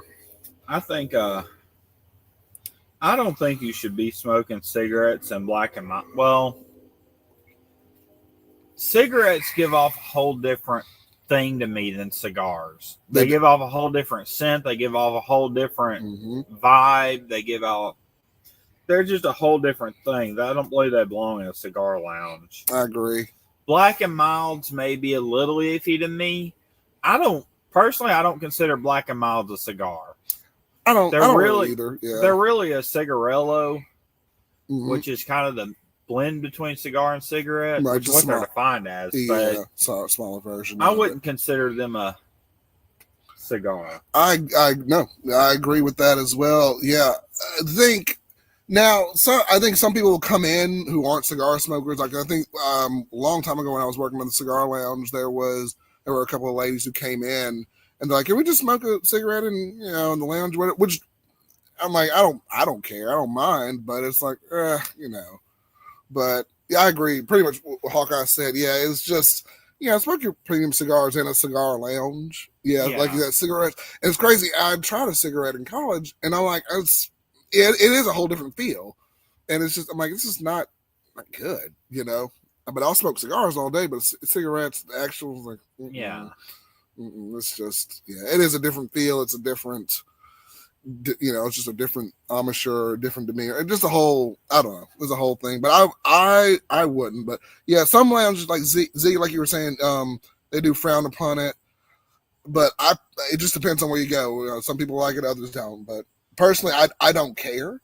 But I'm like, I would prefer you smoke. What we have. But yeah.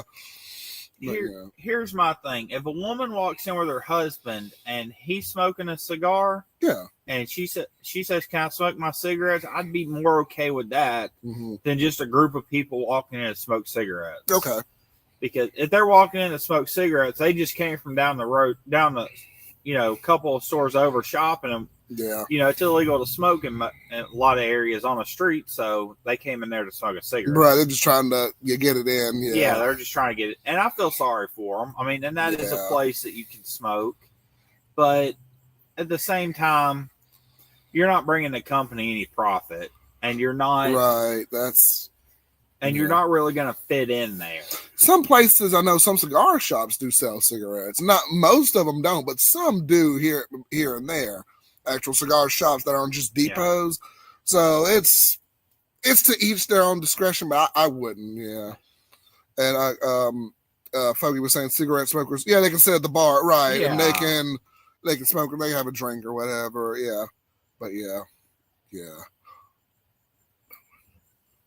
Oh, Foggy said, don't put your shot out in my cigar ash. Oh, right, yeah, because it messes up, and it has like a certain odor and just kind of like that's what I'm saying. It's like a whole different thing.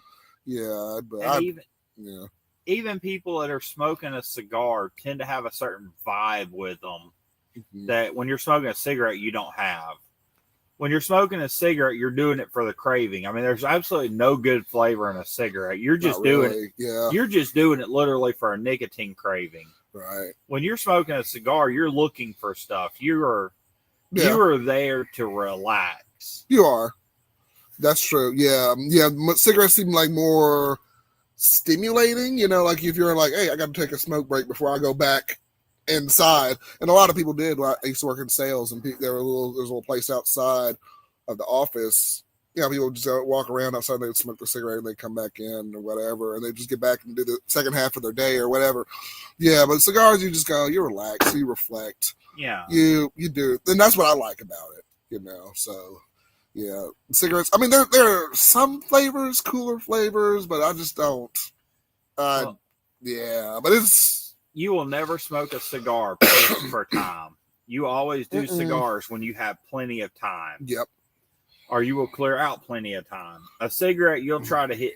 If you got 2 minutes of free time, you'll try to hit a cigarette. Yep. Yeah, absolutely. Yeah. That's it. That is it. Yeah. And he wants to say Greece. Yeah. Yeah, absolutely.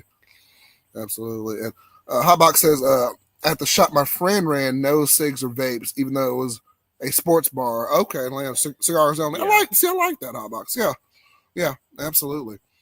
And if it were me and it was a bar, I would have a certain area where you could smoke cigarettes and another area where you could smoke cigars. There you go.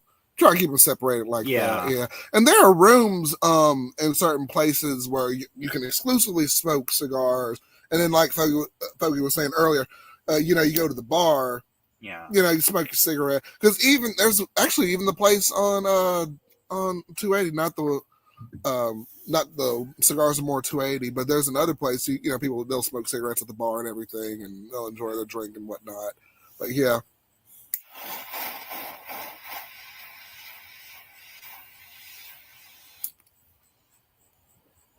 Good question. All right. We're having a good time. It would be, I think Birmingham. Wasn't it Birmingham that outlawed smoking cigarettes at the bars?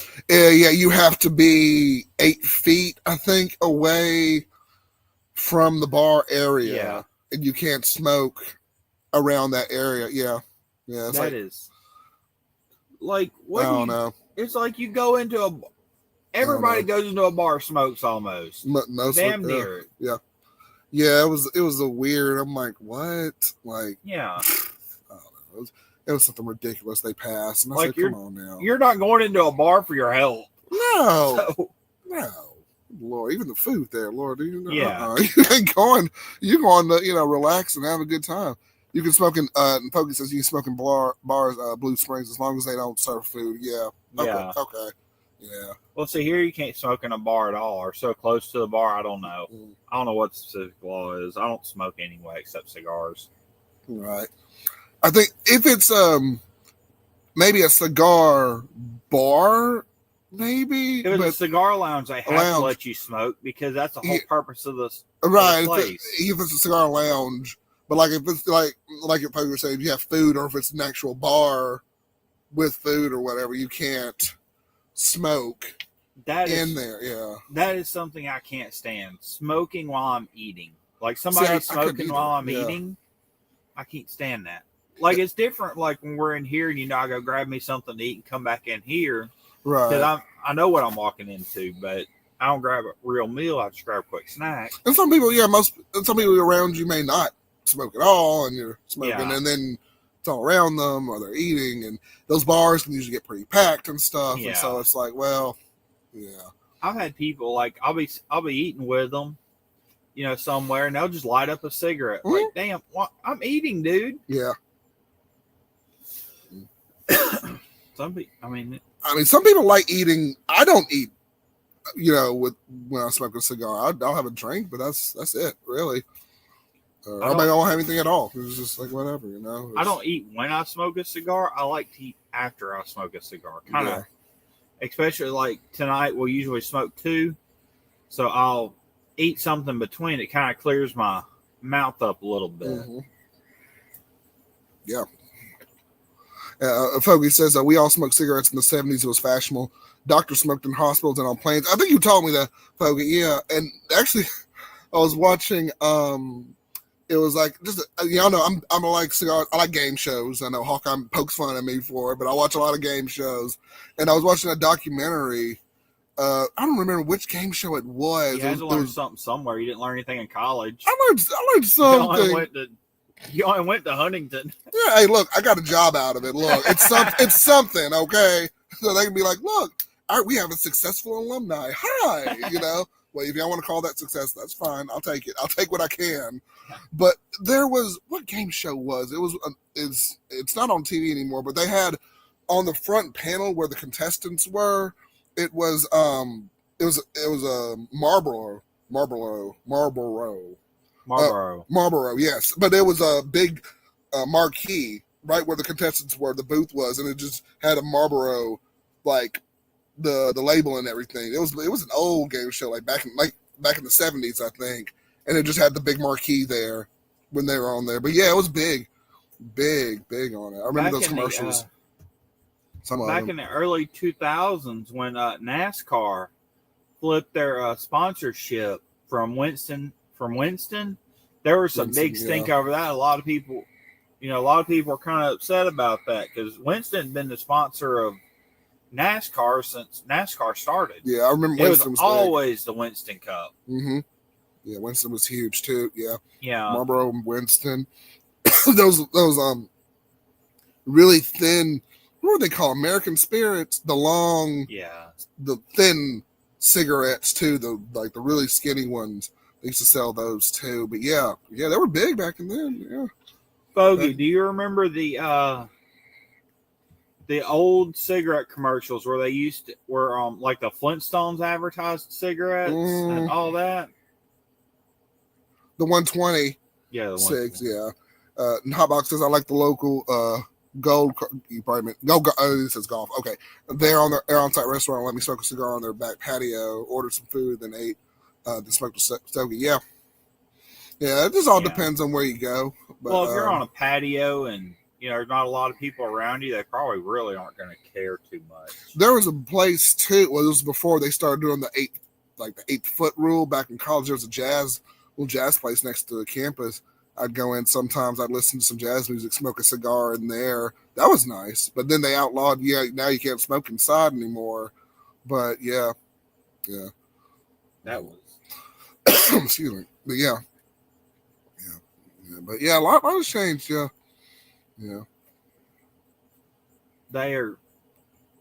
It's crazy.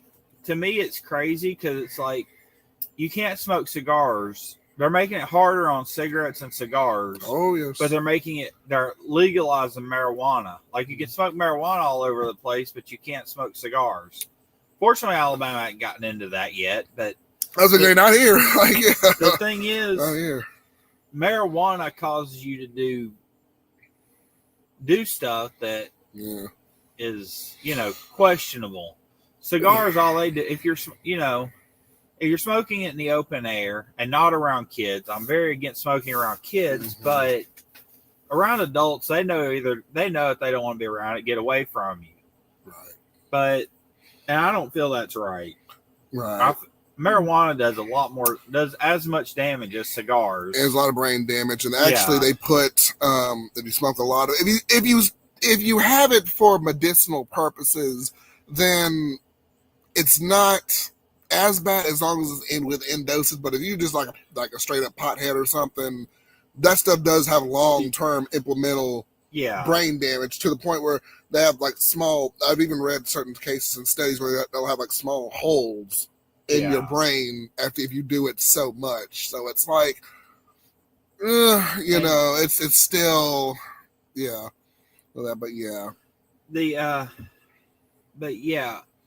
what was I gonna say? Oh, so I mean, if you're gonna smoke, if they're gonna let you smoke marijuana for medicinal purposes, it needs to be for a terminal illness, not like if it's like you have cancer, like you have stage 3 cancer, stage 4 cancer, you're almost guaranteed you're going to die from cancer. I kind of feel like that's borderline between you may as well enjoy the rest of your life in a different way, because you're going to be in a lot of pain. It puts you out of pain, and it kind of makes you feel good. Yeah. So I kind of feel like that's fair. But, if you have joint problems and you're smoking smoking marijuana for it, you need to get over it. I've got pains in my joints. I don't do anything for it. Right. Yeah, I know. I think people smoke weed, I think, for like glaucoma and other problems like that. But yeah, there are a lot of alternative ways you can get away, like joint pain, other types of pain like that. But yeah, it's weed causes brain damage. Oh, that's why it's wrong with being.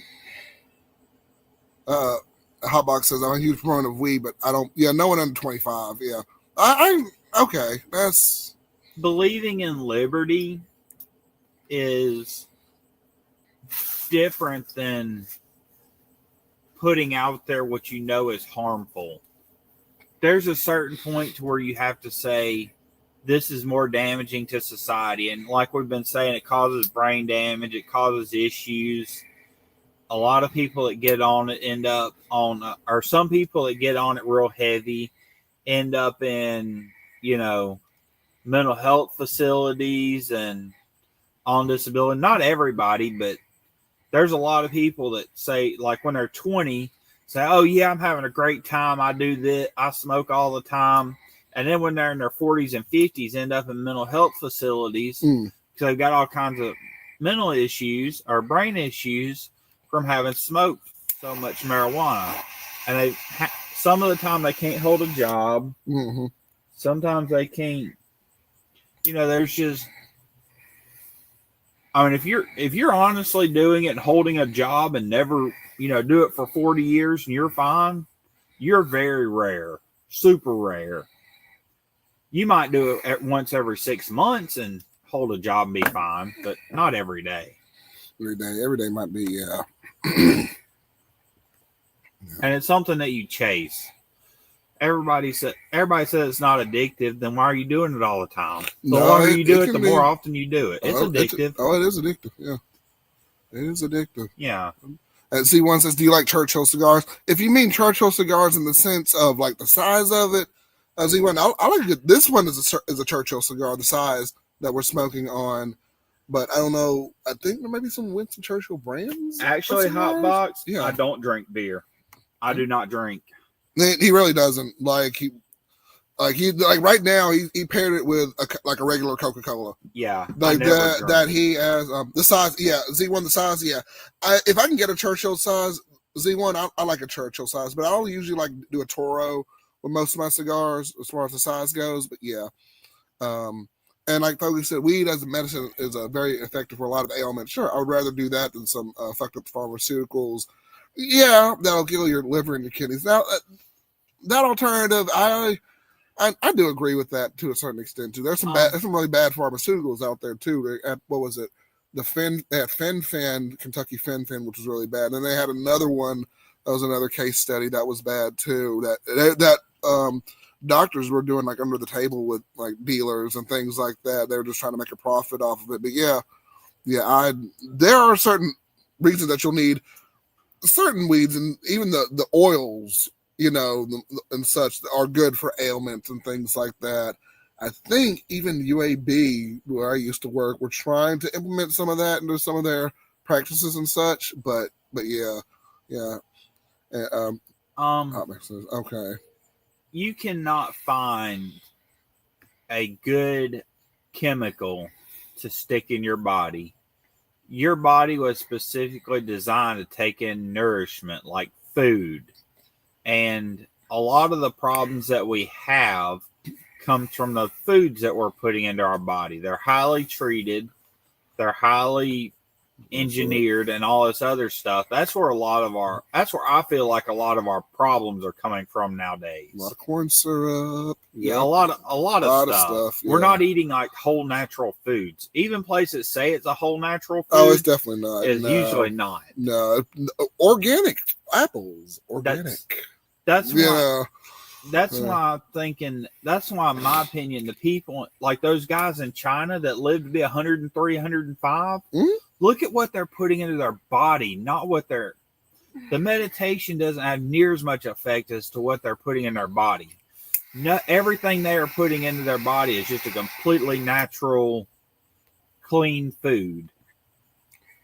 Yeah, and most of it's that they grow most of their food. Even the prisoners over in China, like, they eat good.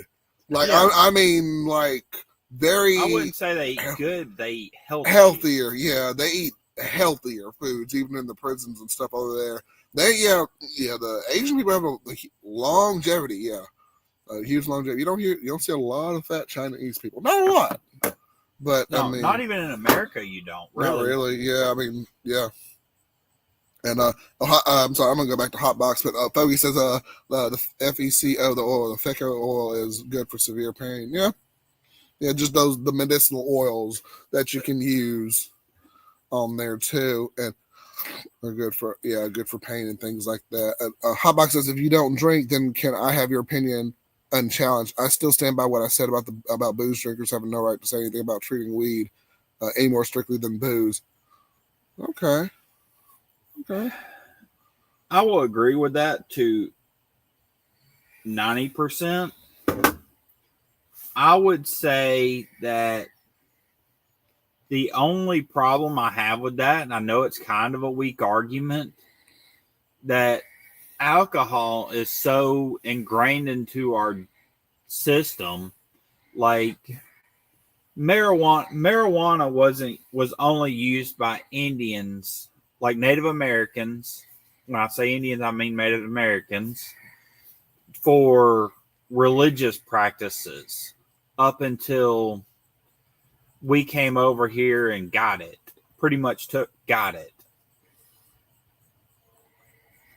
Sorry, but while alcohol has been incorporated worldwide since there, if you go biblical, we've been drinking since Noah's time. Noah got drunk, which was well before, almost the earliest time we hear of alcohol, and we can't even date that far back. If you want to go back in any other, there's historical that every culture has been drinking for centuries, millenniums. Yeah. So they make some stuff together. That's so ingrained into the culture that, I mean. Yeah. I mean, and with, I guess with marijuana now, we're trying to get it legalized in a couple of places. It's still not quite there in all 50 states, especially here, Lord. But yeah, I mean, in some ways it would be better than alcohol. I know there's, and places like that, but yeah. Fogey says you're looking at the population until the early 70s. There were no fat people, but there are a ton of us. Now there are a ton of us. Yeah, but here in America, yes. Places around the world, their cultures are a little bit different, but yeah, especially what they have when they drink. Especially, I went to England of all places. I know they're really big, really, really big. They're like thousands of pubs, in England alone. And I know that was the big culture there. But I mean, you see all sorts of people do that, but they're not as heavily. They don't drink as much as you think, especially when I was over there. That was over a decade ago, but still, yeah. Yeah, Indians did a lot of smoking. They did. Mm-hmm. I don't think they did a lot of alcohol in Native America. They did a lot of tobacco and they did a lot of smoking stuff for rituals. I'm not aware that they did a lot of alcohol. If they did, I don't know about it. Right. Yeah, but they also most moved around a lot. They didn't have time for that stuff to set up. Sometimes it can take a couple of weeks for that to set up, and they probably didn't have the time and energy when they had other stuff they could just sit right there and at any time. Or if they could grow, they could. They use it for like you were saying, Hawkeye, for various things, religious purposes, healing purposes, all sorts of things, and people too. With marijuana, they can lace that stuff, as y'all know. So it's sometimes not really the exact weed that's coming through, but yeah. Hotbox says weed has been around since before Jesus, not just on the other side of the world. It was tobacco use on this side. That's true. On this side, that's America. Mm-hmm. That's what they used it. I mean, but they used it for strictly religious practices. It was almost specifically religious practices and various medical, what they believed was medical things. Mm-hmm. And if you do look, if you look at some of the people that do plant-based medical, there are some very specific plants. Mm-hmm. If you learn to recognize your plants, which I'm not even this good, I can't be this good. Right. I can recognize some, but there are certain plants you can go and get and cook them and do certain things to them. Mm-hmm. And they're like the best medicine you can ever take. If you take them in correct amounts and stuff. And it's legal. You can do it. They're not, illegal to do. Just you have to know exactly what you're doing or you could really fuck up. Right. There are lots of different strands of marijuana, tons of them. Well, it's not even marijuana. There's certain grasses that you can, legitimate grass. If you get certain types that grow wild, you can, and certain weeds, you can get them and cook them. And there's some kind of small bush that you can get the leaves off of. And it's supposed to be the best painkiller you can ever get. Okay. It's supposed to be better than morphine. And it is not only legal to make it, but it has none of the bad effects of morphine. Interesting. All right. And Fogey says way more lives have been destroyed by alcohol than by weed thus far. Which, yeah, I'll agree with that. Statistically, that's true. Statistically, that's true. Yeah. I'm not arguing that alcohol or marijuana is good. I'm not going to argue that either should be as good to do. I'm arguing that both are bad. Yeah. Fogey's taking off. He said he had a long day. He's got a jet. Fun times. Fogey, thank you as always, man, for coming on the stream and having a good time with us, man. Appreciate it. Thank you, man. Always contributing to the conversation. Y'all go subscribe to old Fogey Stogies, man. Y'all go check out his channel. Yeah. He's got some good stuff on there coming up, and we look forward to it. We are looking forward to it. Man, appreciate it. You have a good night, Fogey. Yeah. You have a good night, my friend. Yeah? Have a good night, dude. There we go. There you go. We will see you next time, my friend. Next time. If y'all are just now coming in, appreciate you coming in. They got a couple of things on the stream. Of course, y'all know the deal. Like, comment, subscribe to the channel. It really does help us out and the algorithm and all the fun things. If you are subscribed, hit the notification bell so you can know when we drop any kind of content on the channel. And that really does help us out as well. And y'all know there's a nice little QR code right there that we have right there. So that's going to take you to our PayPal link. If y'all like to donate, if you do have a PayPal account, that would be really helpful if you donated to us there. And it'll definitely help out the channel as well. So all sorts of ways you can help support us. And even liking the stream goes a long way. Subscribing, following us. Get us out there, man. We are the coolest cigar lounge on the internet. We are with the coolest people. So y'all get us out there. Great conversations we're having tonight. SEC, marijuana versus whatever, so all sorts of conversations, man. Bring it in. We'll talk. Y'all know we'll talk about it. Leave that 9 to 5 up on the shelf, y'all. Have a good time. Y'all have a good time going on in here. We got Hawkeye. Y'all ask him anything. Y'all know he'll give his opinion. I'll give my opinion. We're just having a good time. That's all it is. Yeah. So appreciate y'all coming in. Yeah, don't let this get too heavy. We're all going to have an opinion on something. And sometimes you're never going to come to the right conclusion either. So y'all come on down. Come on down. We're just having a good time. So yeah, man. Yeah. We don't have to agree to be friends on everything. There you go. Nothing wrong with that, man.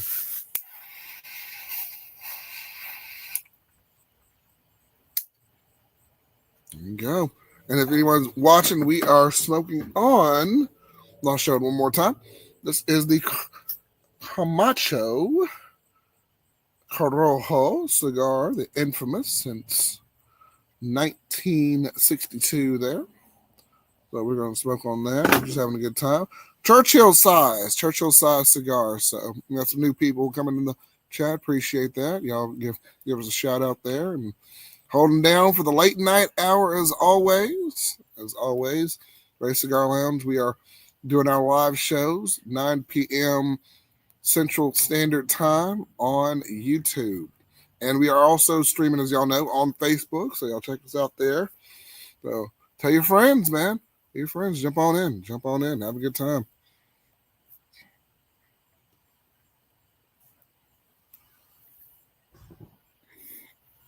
Having a good time.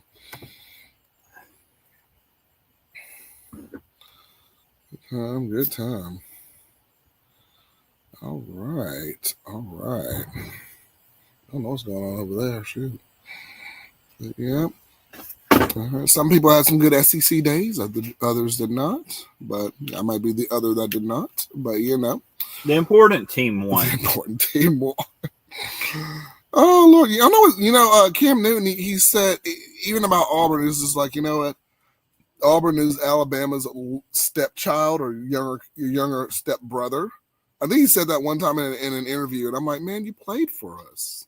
And then I'm like, yeah, that's what you said on the interview. I'm like, you're our guy. And I'm like, oh, I see you, Cam. I see you, man. I made a video about how awesome you were. Yeah, I'm like, man. But I don't know. Yeah, but Cam Newton won the D2 national championship by himself.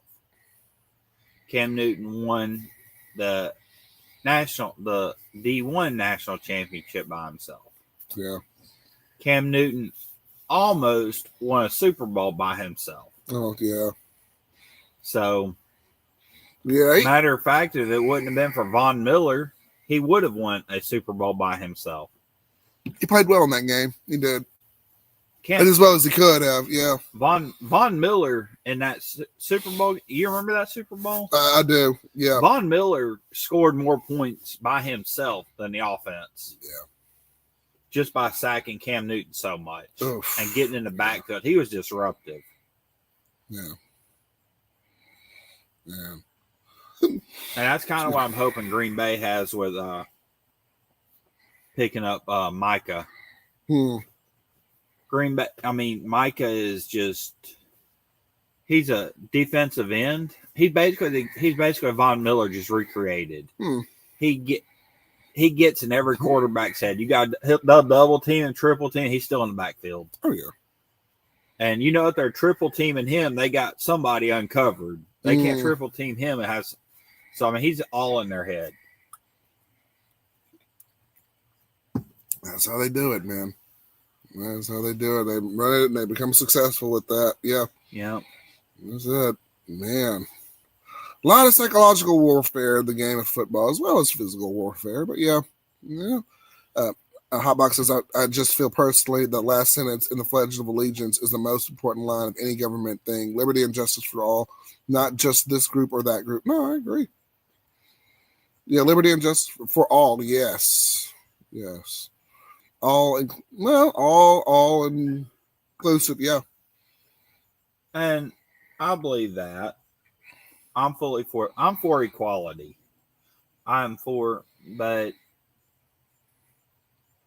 I feel like certain things should be illegal for certain reasons. Like, yeah, that's my opinion. I mean, I'm not here to make you believe what I believe. All I can do is tell you how I feel and how I believe.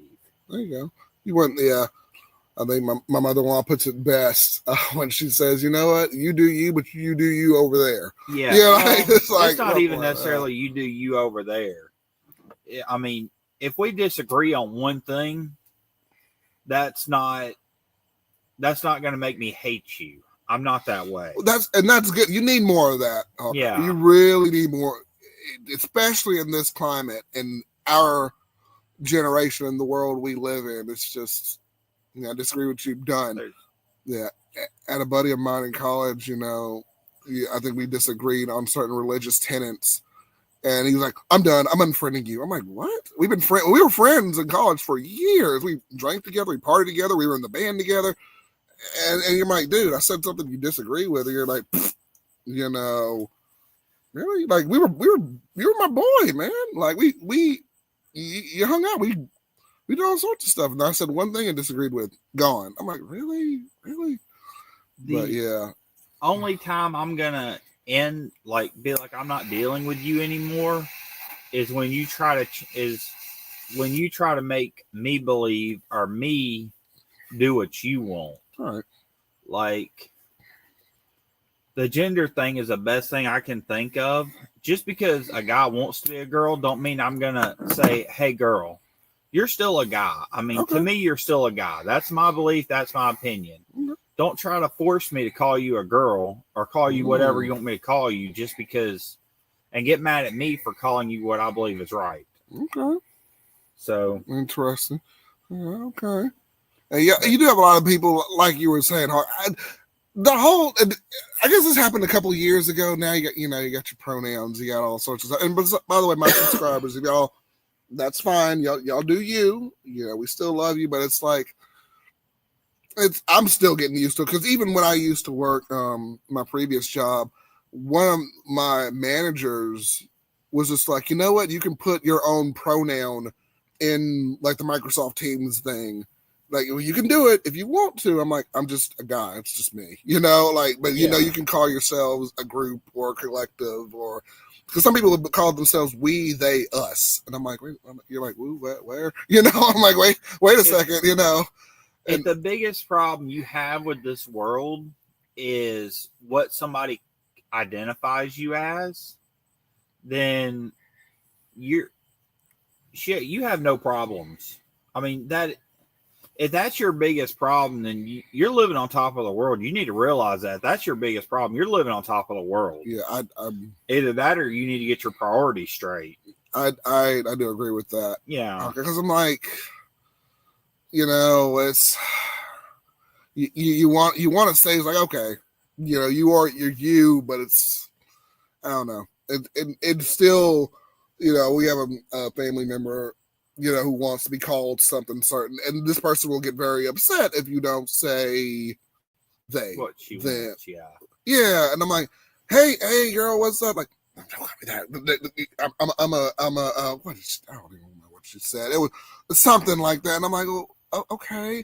So it's still trying to adapt. I want to adapt. I know, and she won't talk to me. I know she won't talk to you. I know she wants to. Don't say shit. Well, I'll say she. That's what she is. She is my sister. I grew up with her. I know what she is. We all know what she is. I have known her since the day she was born. I know what she is. It's a fad. You know what? But you know what's sad though, okay, and you probably know this. It's a fad. It's a fad. I'm like, you want to say this stuff a year ago until you got into whatever this is. Well, now you want to say, I don't know. See, that's what throws me off with that. I don't know. It's so, and then like I said, just a couple years ago when I was working at my previous job, people would come across the screen and they would be like, you can call yourselves they, them, us, we, and your thing. I'm like, okay, but this job is already confusing enough, and then I gotta remember to, I don't know. If you want to call yourself that, or if you're a girl and don't believe you're a girl or don't feel like a girl, that's fine. You can deal with that on your own. Don't force me to change me for you. Right. That's I mean, you can do whatever you want to. You can call yourself a chimpanzee and go around eating bananas all day long, but don't force me to say, hey, you're a chimpanzee. You know, that makes sense. Okay, that's fair. That's fair. Like, hey, that's Bob, but Bob's crawling around like a cat outside. It's like, like my dog. It's like she's a cat, but she's 5. She wants to be a cat. Go be a cat. But you 25. That's a problem. Yeah. As long as I don't have to accommodate you, I couldn't give a rat's ass what you call yourself. Right. As long as I'm not having to accommodate you. I agree with that. It don't affect me one bit. When it starts affecting me, then that's where the issue comes up. Look, we're in the 21st century. Things are changing. I'm like, we have a liberal perspective, but it's like, how much further can you just like, okay, I don't know. It's a whole thing, but and a hotbox. I promise I won't kirk you, but because we may agree on. Fair enough. Hotbox. Yeah. Oh Lord, is that the new thing people are saying now? Oh Lord, but yeah, it's a whole thing. But good conversation, good talk, man. Good talk, definitely. So, and we got 4 people in here, and I'll say it one more time, and I'll probably say it another time. 1, leave that 9 to 5 up on the shelf. We are having a good time. Do not bring your baby mama drama in here unless it's funny, and unless we can all just get a good laugh. If not, if you're going to cry about it, please do not come in here. And of course, like, comment, subscribe, and just have a good time. And we got our QR code in the top left, so please continue giving us a PayPal donation. Hawkeye says he's going to try and come up with something next week, so I'll make it a little easier if y'all want to donate on there. Make it easier for us. So just support the channel. A good way to do it. So we really do appreciate it. So yeah. Speaking of baby mama drama, oh Lord, go ahead. Your wife looked at you and practically begged you to let her make cookies tonight. She did. It was funny. It was hilarious. Yes. So having a good time. Drink here or two. She gave you the puppy out dog eyes and everything. I'm not going to object to her making cookies. Go make cookies. Just don't burn down the house. We just got this house. Hold on now. Yeah, and you already tried to burn it down. We don't need successful attempt. Shoot. It was almost successful. It was right next to the damn house, too. Man. I have never heard her ask you to make anything. Be like, hey, can I make this? You know what? That's true. Every time she's like, I'm making this. I don't give a damn if you care or not. That's kind of the tone she gets. She asks me all the time, what do you want for dinner? And I'll say, this. No, okay, well, what do you want for dinner? This. Okay, we're going to make this. We're going to make this. I'm like, why are you asking me? Which is funny because... I was like, come on now. Oh, Lord. Oh, she does that to you? Sometimes. I'm like, honey, can we have this for dinner? No, I don't like this. Okay, let's try this. But she'll ask me every day. She's like, what do you want for dinner? So you give her answers. Sometimes I'll give her answers. She's probably not even watching the stream, but she's like, look, like, this is what I want. Well, no, I already took this out. Well, hold on, we already have this. This is what we have in the freezer, and I'm like, oh my gosh, like, this is the whole thing. See, I grew up with her, and I know how it works. And with my mom, and I've had with my mom too. You sit here and talk to them. Well, what do we have? Well, what sounds good? Well, you have to talk them into something. You have to kind of get a couple of options and pick the best one from what she. That's kind of what you do. I with agree. her. Yeah, because I think we were at my mother-in-law's house, and I think like, what do y'all want for dinner or whatever? We were just hanging out there, and we'll say this. I don't. Mom might give it a little bit more than my wife would, but I don't know. She's like, oh, okay, cool. But it was like, I don't know. Yeah. I'm sorry. Z said, "What cigar would you recommend a new cigar smoker?" Trying to get son the cigars. The acids. My first one was an acid. No, not acid nasty. I'm sorry. Acid Cuba Grande. It is very flavorful.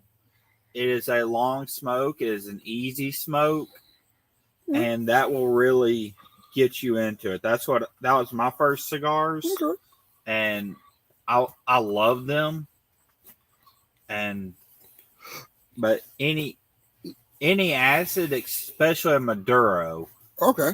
So a Maduro wrapper acid, they're very flavorful. So and that's what Z was saying down here. Yeah. He likes coffee and sweets, so he'd probably like something a little bit flavorful. Yeah, like that. I would kind of say along the lines of what Hawkeye was saying. My first cigar was a was a Flor de Oliva Gold, which was a light Connecticut shade of cigar, and had some of those good flavors in there too. A little bit lighter on the flavors, but it'll still, especially for your first cigar, you don't want to go too crazy or something too heavy into it.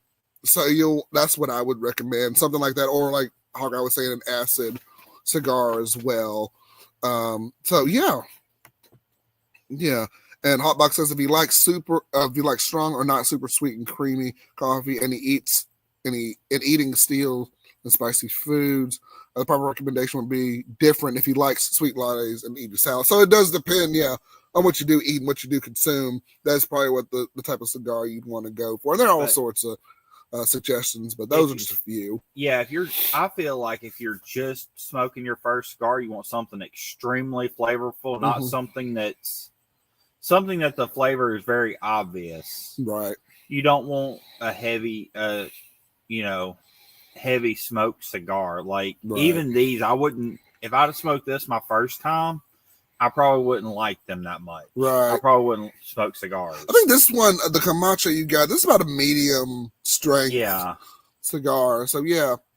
And of course, y'all want to eat something if you're going to do something strong. So you won't get sick with it. Yeah. I would do something, like I said, acid's always my go-to because they're super flavorful and very easy smokes. Yeah. And try things. I mean, with anything with cigars, it's always hit and miss. So I mean, maybe that work for you. Definitely try some different lines that you like. What I may like, the other person may not. So yeah. And if your son likes coffee and sweets, get him something like Hawkeye was saying. An acid cigar would be good. A good Connecticut shade, something kind of light, but something that's kind of flavorful too. I was 19 when I bought my first cigars, and very flavorful is what got me into it. Now I'm getting into more depth because it's been a while, but I'm getting into more depth on them. Yeah, and I like some of the other stuff now, but it took me a little while to get off the acids and liking other stuff. But yeah, definitely very flavorful, very sweet, very smooth. Yeah, absolutely. Very good. Yeah, that's what I would suggest too. And like I said, I'm even now for me, I always went to Oliva cigars were my go-tos, and they still are to a certain extent. But I've been branching out a lot more since doing the channel, especially, and listening to y'all's recommendations too, and watching different reviews and things like that. So I've been branching out a little bit, and some people have been leaving me some good cigar bombs and helping me out, just expanding your palate, and just you like what you like at the end of the day. But yeah, there you go. Yeah. And Z, we just answered that. It would start off with flavor cigars. Yeah, I answered that reading it. Yep, absolutely. Yep. There you go. Hopefully that helps you out a little bit. See, yeah, and most of those cigars too, Z, are not. They're inexpensive cigars, so they're Yeah. not like the high end 40, 50, even $20 cigars. Good one you want to do, and this is just me, my recommendation as well. People do, if you want to do like a start off smoke or even an everyday smoke, you want to do something maybe with, as far as price range goes, you may want to do like, maybe $7, $10, maybe a stick, that's, and there's some good ones. There really are. So if you're looking for the two that my two favorite acids is the Cuba Grande, which is a big cigar, or the Cuba. I like the Cuba. Yeah, they're both extremely flavorful and very good for a young smoker because they're, rich. Yeah, there's some flavor. Yeah. Yeah. Absolutely. There you go. There you go. There you go. From Ray's Cigar Lounge and Hawkeye, that is our recommendation. Definitely, definitely. So hopefully that helps you out there, Z. And, just trial and error too. Yeah. So definitely. And I know it's getting your son or getting somebody to smoke that first cigar. You're trying to pick the perfect one. But honestly, you may have to get them to smoke 2 or 3 to really get into it. Mm-hmm. And there was a cigar, and I think I mentioned this on one of my older shows a while back. There was a cigar, and this was just me being, somebody in college. I think it was a $2 cigar. It was called the Spirit of Cuba. Yeah. No. Don't even look that way. Now there's some good $3 cigars, $3, $4 sticks, but that one, no. Well, but there's some good ones out there, definitely. Me personally, I love coffee. Like I like coffee a good bit. Mm-hmm. I don't like the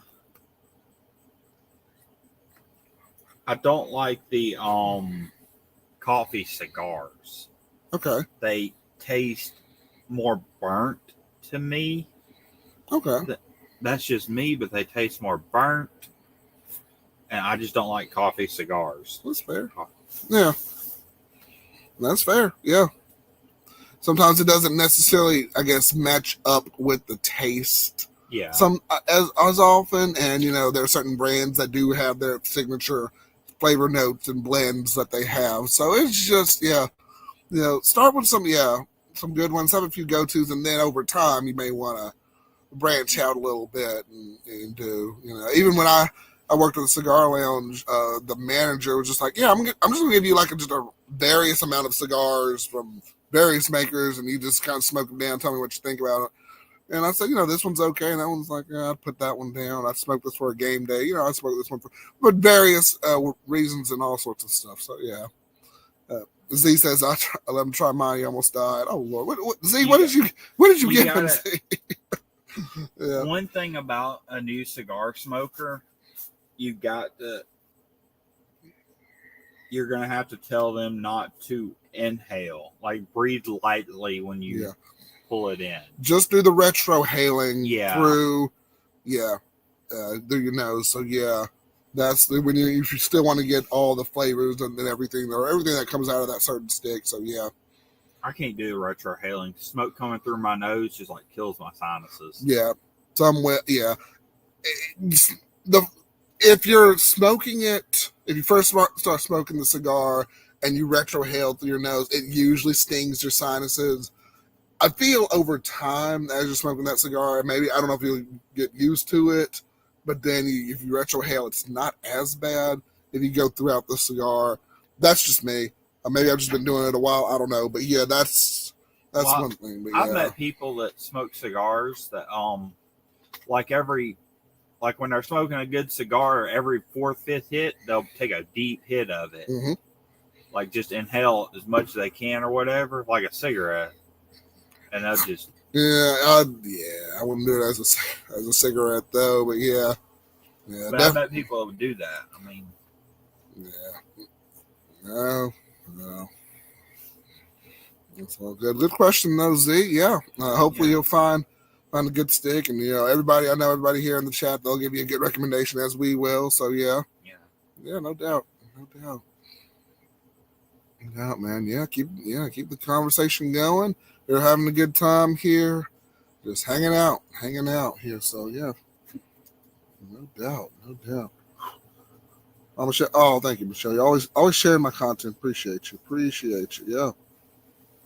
I got a comment from somebody. I'll check that out in just a minute. Thank you. Comment on what? Oh, just probably one of my videos I did. But thank you, man. Yeah. Thank you there. And y'all make sure y'all subscribe, check out the channel if you haven't already. So y'all probably have, but yeah. I finally went through the other day and liked all your stuff. Well, I've seen all your stuff, but I never put a help us out, man. Yeah. Like marker on it. Yeah, man. I appreciate you, man. Yeah. And that does help us out in the algorithm too, just helping people find this content. So any aficionados, we got something for everybody here at Race Cigar Lounge. So, y'all come on in, like us, comment, tell me what you like, tell me what you don't. That's fine. I'll tell you how it is, man. So there you go.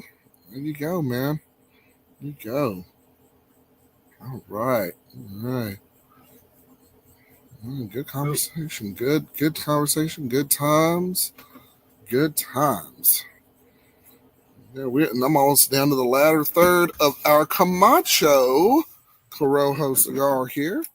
And smoking it down as we're enjoying the live stream here. Just having a good time with that. Listening to the cows come home. Yeah, listening to the cows. Yeah, we just heard one out there. I don't know if y'all heard that, but yeah. As long as you don't come running through the tent. Oh, Lord. No, we don't need that. But they said there's a bull that just roams the neighborhood and just hangs out like, yo, what's up? I'm just walking down the street. I'm like, oh, okay, hey. But, we out in the countryside. Yeah, I love it, man. And it's crazy. I thought I would never move back out to the countryside. I always wanted to be in the city until I met my wife. She's like, we're moving out here. We're moving to a countryside. I'll give you the best of both worlds. You can have the suburb, but we're going to be out in the country. I was like, all right, man. All right, this is cool. Well, yeah. But I like it, man. It's peaceful. It's quiet, especially from the rustle and the bustle of the city and all that stuff, especially going in and out. So, yeah, man, but it's good. I'm having a good time tonight. Definitely leaving that 9 to 5 up on the shelf. Definitely. There's a man right here. There's What's a man. Up, Benjamin? Ben Smoking. There's a man right there. Boom. Hey, good to see you, my friend. And like I was telling Fogey earlier, y'all did a really good interview. If y'all want to go check that out on Ben's channel, him and Fogey, the gentleman who was in here earlier, they did an interview, just talking and not getting to know each other, and they had a really good conversation.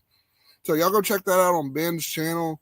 I did that. I think I did that earlier in the week. So they have I think Ben has a as a show too. He'll do just Ben and Friends. And Ben, I think we got to have a sit down as well, Ben, jumping on the channel. But yeah, man. Yeah, I'd love to have that at some point. So yeah. Hotbox says, my friend had one the other day at the lounge and it smelled great the entire time, waiting on a text back from, okay, find out what he smoked. Cool, Hotbox, yeah. Try eat heavy before you smoke a full body. Please do. Yes. Please eat do. a big meal. Maybe,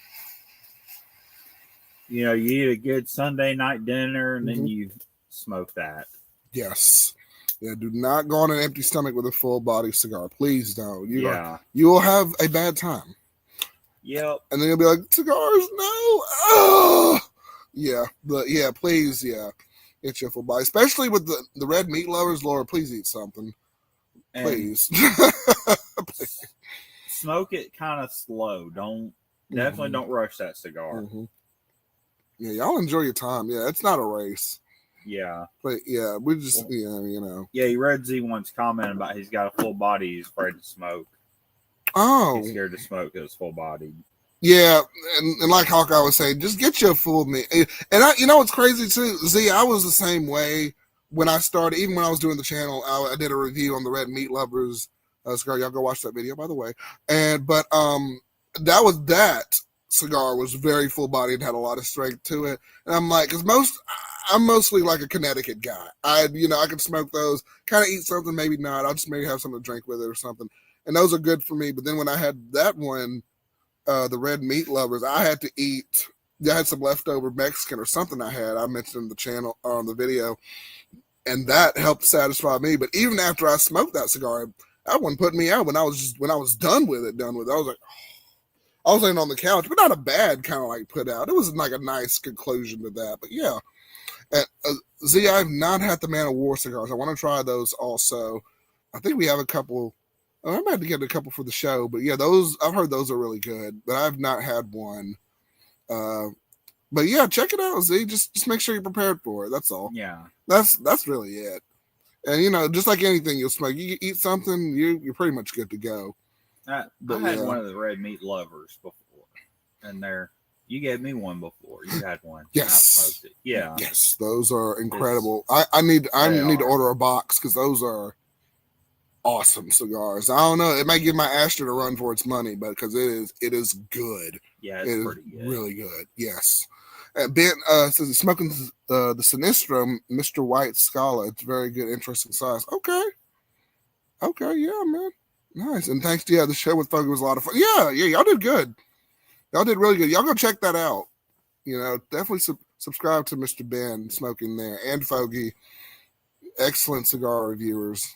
And they're truly passionate about the tobacco industry and everything. And showing the better size that, even YouTube, it's just like cigars. Ew, I'm gonna, age restrict your stuff and, not let anybody see it. No, it's good stuff, man. Good stuff, man, the leaf is dark on the Rune Nation. I would check that one out, Z. I've seen a lot of the Man of War cigars. I know Hound Dog, Cigar Hound Dog, he's smoked a couple of those. At least he smoked almost everything, but those in particular, I think he likes those cigars too. So I have to definitely check him out and on that. I think from the way you're talking, you sound more prepared for it. Mm-hmm. So I think that's going to help a lot. But if you're nervous about it, I would say an apple would be a good pairing with it. Mm-hmm. Bring you out an apple when you go. If it starts bothering you a little bit, just take you a bite of that, or eat a couple of bites of that, and it'll calm it down some. There you go. There you go, man. Yeah. I think that would be a good pairing for that cigar. There you go. Right pairings with certain cigars. I have my scotch out here. It's probably in the house, but I usually it's probably gone now. Oh no, your wife's in there drinking. No, she's having the Crown Royal. But I don't mean she didn't finish that and get on something else. Oh Lord, I don't think she likes scotch. I'm not sure. But who knows at this point? She's like, she's in that mode, like, I got a good buzz going on. I'm just gonna kind of keep the buzz going. And I was like, okay, let's see. I may have an alcoholic pairing down here. I'm gonna try and get to, but yeah.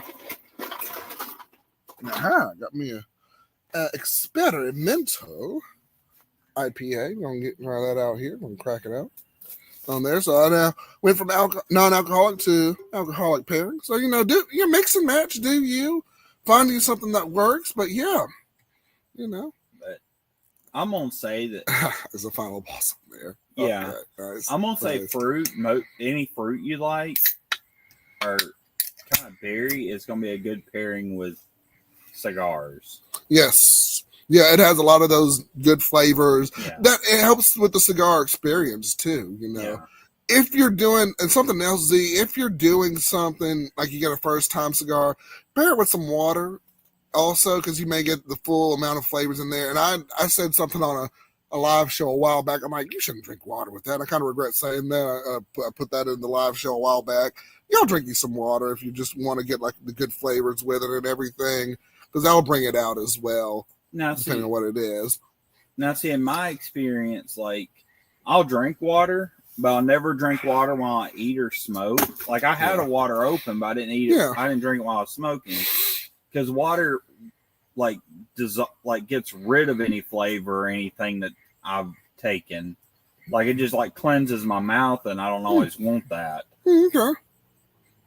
Interesting. Yeah. Or Coke kind of enhances stuff a little bit, kind of gives me a new flavor or something. Yeah, or a flavor note. Maybe even if you smoked something before, sometimes depending on what you pair it with, like you said, you may find a different flavor note and fine, depending on where you are in the cigar and what you're doing and everything. So yeah. But that might be good advice for your son too. Yeah. Take some fruit or even berries like blackberries or strawberries or something, and let him kind of eat those while he smokes a cigar. That would probably help him enjoy it more. Yeah. I know fruit's good for me and you on it. Yeah. But, no doubt. No doubt. Yeah. All right. Nice. Good action there. Good action there, y'all. There we go. Okay. I like to eat right after a good cigar. There you go. I think I'm going to go in there and get a little bit of that. That bourbon chicken? Bourbon chicken yes. after we get done. Yes. That sounds good now, don't it? It does. That's some good stuff. Yes. Yeah, that was pretty good. There you go, man. Chicken, all sorts of things you can pair with it, but good. Yeah, I hope it works out for you, Zeke. Yeah. Let us know how it goes. So yeah, there you go.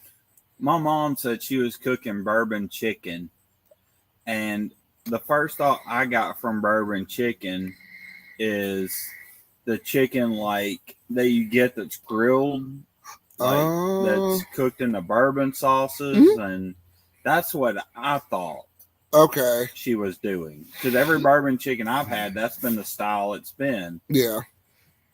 It'll come in the, like when you eat at a restaurant, it'll come in the hot pan and all that. That's what I was thinking. Okay. Then when it was in a pot, and I'm like, well, what is that? I didn't think it was like the Chinese. I didn't even know there was a Chinese bourbon chicken. Oh yeah. I've not. Yeah, it's real popular. Like, this is what you get at the mall. I'm like, shoot, I'll go to the mall. Yeah, it's been a hot second in the middle of the mall. Yeah. You get your meat. What do they do? Like, you get your rice, and sometimes you get 2 or 3 meats with it and everything. And yeah. So it threw me off a little bit, but it's really damn good. And cheers. I wouldn't get it at a restaurant now because I know how it's supposed to taste. Oh, there you go. And cheers to the weekend. Enjoy your weekend, everybody. Glad everybody's here, having a good time. Come on in. We are here for the people also. Well, also for the people, but yeah.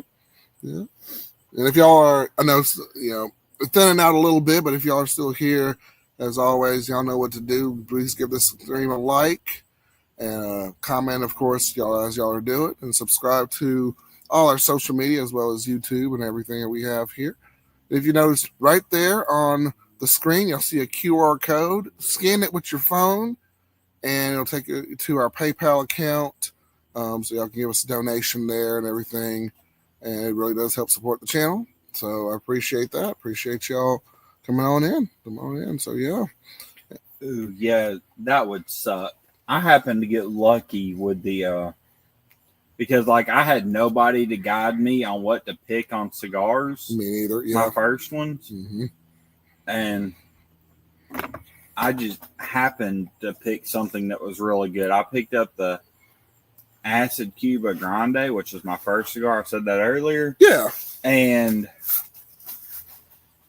I'm like really thankful I picked that instead of a full-bodied cigar. Good. I'm so thankful. Yeah, because and then you get one bad experience and like, well, why do people do this? It's just real bad. Yeah, and it turns them away. But you got to, and for me, it was oh look, it's $3. I have $3. Let me try this. It's luckily it wasn't anything too crazy, But yeah. I knew kind of the price range I was going for, about $10 to $12. Mm-hmm. So I knew a good price range, and I'm amazed they haven't gone up in price. Some have, but not all. That specific one hasn't. Okay, and that's been since like 2012. That's a blessing. Ooh, that's good, though, because it's still $11, $12. Yeah, and but I went in there. I'm like, I don't really know what to buy, and he was kind of recommending stuff a little bit. Yeah, but that was all the guidance I had off of some. When you're 19 and got some stranger giving you advice on something you've never done before, you're a little hesitant. That's fair. Yeah. So Yeah. You know he's got experience, but you're like, I've never been in this world. Mhm. So I got that. I ended up with that and got my friends who, Yeah. and that's they good. they though. could be Yeah. in there for specific reasons. Yeah. But so we all got cigars and we were smoking. Cool. You know. Man. That is awesome. Yeah. Not turned out that way. Yeah. Yeah. There you go. There you go. All right. Good deal. Good deal, man. Yeah, we're just hanging out out there. Have any tried the surplus cigars? I'm hearing mixed reviews. I have not. I haven't heard of those. I haven't either. Is the brand just called Surplus or just Surplus Cigars in general? That I'm not familiar with, but there's a lot of stuff, and even me doing this, there's still a lot of stuff I'm not familiar with. So yeah. I have not had that one. I'll have to check it out. There's probably 10,000 brands of cigars. Mm-hmm. A lot of makers coming on the field too, with a lot of things. So yeah, and I think the new one I think is they have Tremole, and oh Lord, what was the other one? Someone reviewed it. So is all the hype about having Cuban cigars just because it's illegal to get Cuban cigars, or are they actually like a legitimately high class cigar? Both. So yeah, it's around here. Yeah, they're illegal because of the embargo. I think with Cuba and everything that's going on there. But they are high end, like luxury cigars that you can get as well. I think I had my first one a while back. The Legend. If y'all don't know, he's the other co-host. He's not here right now, but he got me some of those, and they were pretty good. But yeah, they're the Cohiba Bihiki cigar. I don't know how I'm saying that right. The Bihiki cigar. That's a very high-end, expensive cigar. One that's usually, knocked off and duplicated if you don't find the right, if it's a fake Cuban, as they say. Those cigars, are very high end if you get a real one. But you always have to look for the label, and it has to line up in a certain way. I think there's a square in there that copyright laws over there. Yeah, there's copyright laws, and then unfortunately, people like, oh, I found a real Cuban, and it's not real because the wrapper it doesn't shine correctly, or the box isn't labeled correctly in there, or stuff like that. There are all sorts of reasons, but if you're finding a real Cuban and you're in America, it's probably not a real Cuban in a store. 9 times out of 10, not likely. They're very hard to get in the U.S. because there are so many laws that stop them from selling them. Yeah, and they're rare, really rare. If you can get like a real one, there are some cigars, and I would be too hesitant. That would be one of them, the Cohiba Biki. That would be one I would be hesitant. I would just I just put it there and just look at it. I wouldn't even smoke it. But I'll tell you, when the Legend came down, it was about a year ago. He was getting some cigars. He got me a box of. He got me some Cigar Brazilias, but he got one. They were doing a special at the cigar lounge, but it was called like the president. I don't even remember the line. I had to ask the Legend, but it was called like the presidential something. But it was $150 per stick that he got. He's like, I'm gonna get this for my dad. And I said, well, how much is that cigar? He's like, yeah, it's $150. And what they were trying to do was sell them all out. They were doing like a contest for a giant humidor that's actually almost as big as this table. It was ridiculous, but he's like, and he was trying to sell them all off. And if you bought one, you got into a raffle to win a humidor that you could have. But I don't know. Yeah, I'm like, he spent $150 on that one stick, and I was like, ooh.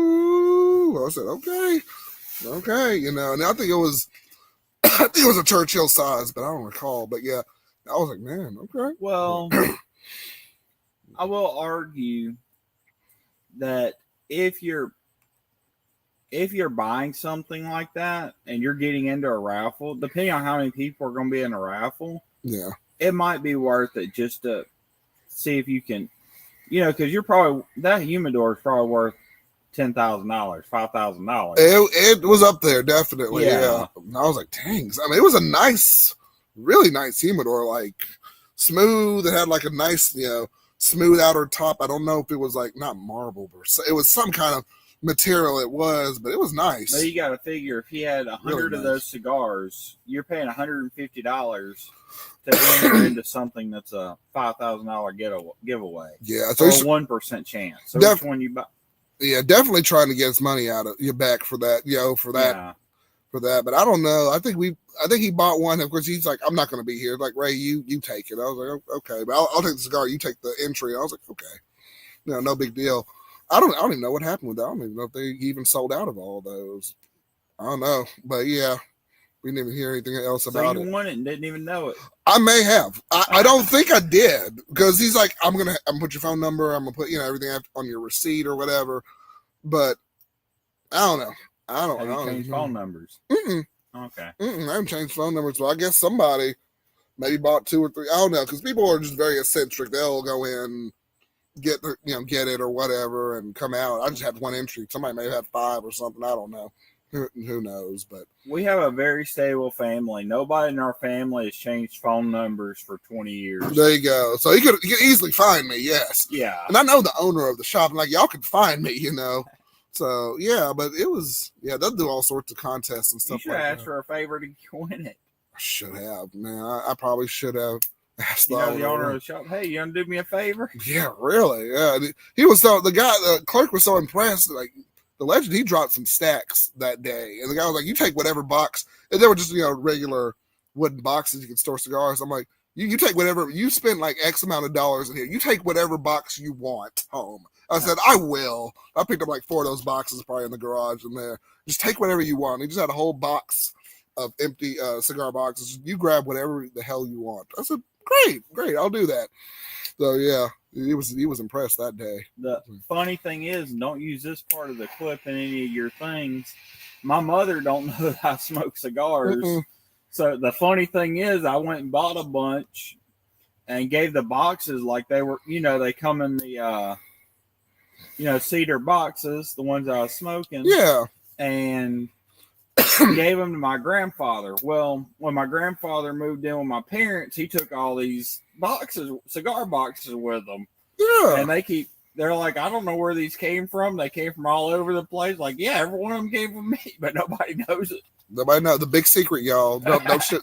This is the one part y'all don't need to share. No, yeah. I'm watching y'all. Look, no, but yeah, it was fun. It's just funny that they're like, "Hey, we got all these cigar boxes. They're good for a lot of stuff." Yeah, and they use them for like various purposes, not non-cigar related, of course. Yeah. I'm like, I saw that box there. I'm like, wait a second. Like, when did they start smoking cigars? Wait a second. Like, what?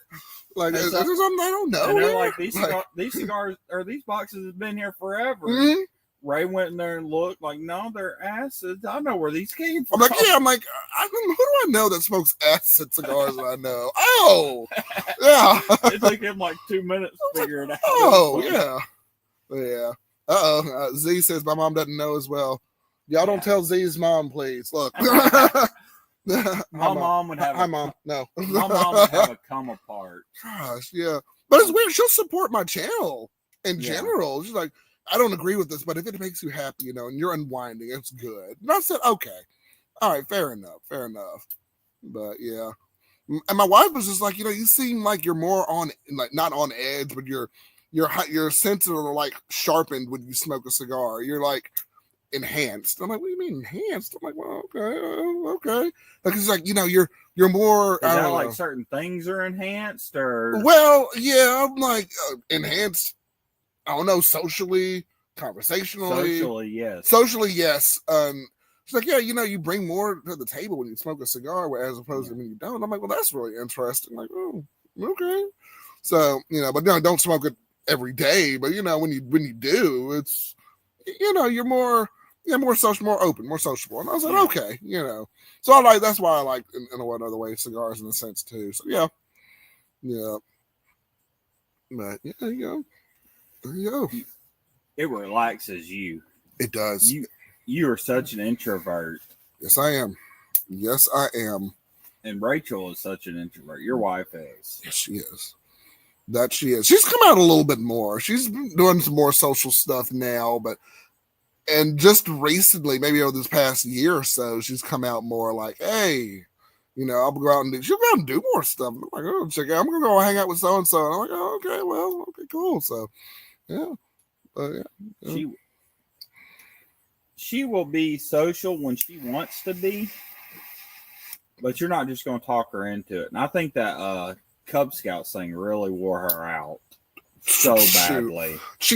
I don't think that's true because unfortunately I roped everybody into that because of me and my nostalgia. And then when it's different when you're leading it as opposed to you're just there, because it's like it's like, oh my gosh, you got to go to the meetings, you got to go on the trips, you got to put together the itinerary of what they're going to be doing, and some of that was fun, but it was just kind of like, oh well, it's coming up. Oh, well, they're coming up. Okay, they got to shoot the bottle rockets. Oh, they got to go do this. Oh, they got to do that. No. And my poor wife, she was over all the awards and all that stuff for them. And she was like, Ray, when are we going to quit? Ray, it's time to quit. Okay, Ray, it's time to go. And I'm like, no. And my ass is like, no, just give it a little, She's like, no. We need to be done with this. I am tired. I have to go through this database of all these kids and put all this stuff together, and the database didn't work half the time. Well, in her defense, you were sick of it I really you was. were sick of it that last 6 months, year. I was. You know what's sad though, Hawkeye? The sad thing was, I'm like, let's just do it one more year. Like, yeah. And she's like, no. And then I was like, okay. And so we cut ties. I think, and obviously the Scouts are obviously not the way when we were growing up. A lot has changed with that, and I think we've got more time, and I say more time, but it's more time than we had now than doing it then. And people, they say they miss us and all that, and that's nice, but I'm like, you got to have time for yourself too. Well, and my son was just like, he likes it, but not enough to be like, let's do it again, And I'm like, okay, that's it. You have kids, and there's nothing wrong with this at all. I support them fully, but you have kids that are more into dance and like your son loves dance. He's gonna be very artistic. I can already see it. Yeah, he's very artistic. Very.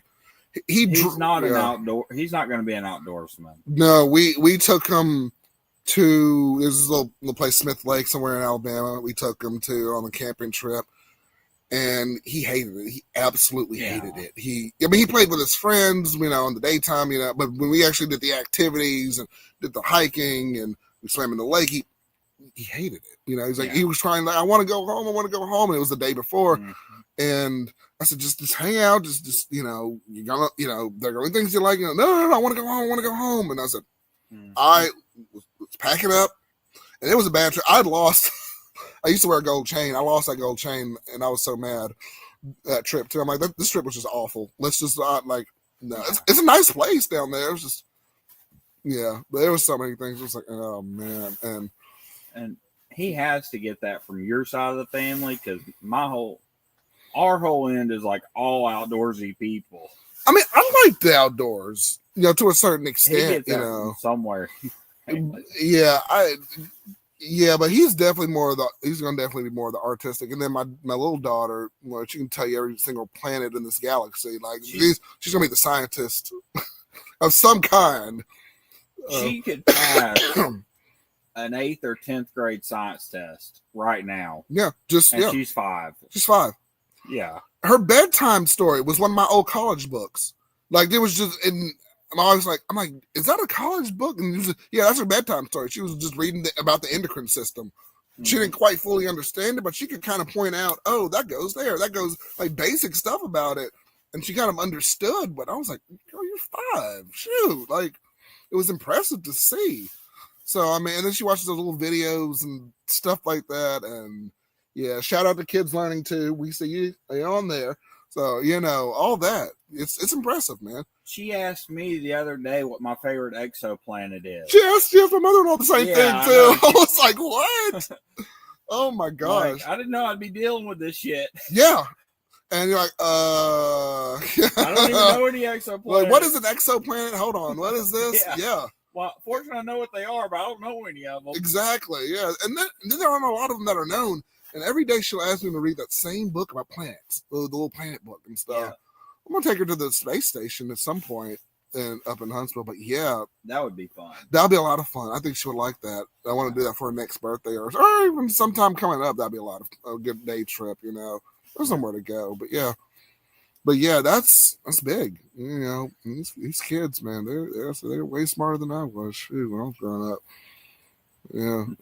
I'm over here playing PS1. They're out here reading about the endocrine system and stuff. I'm like, shoot.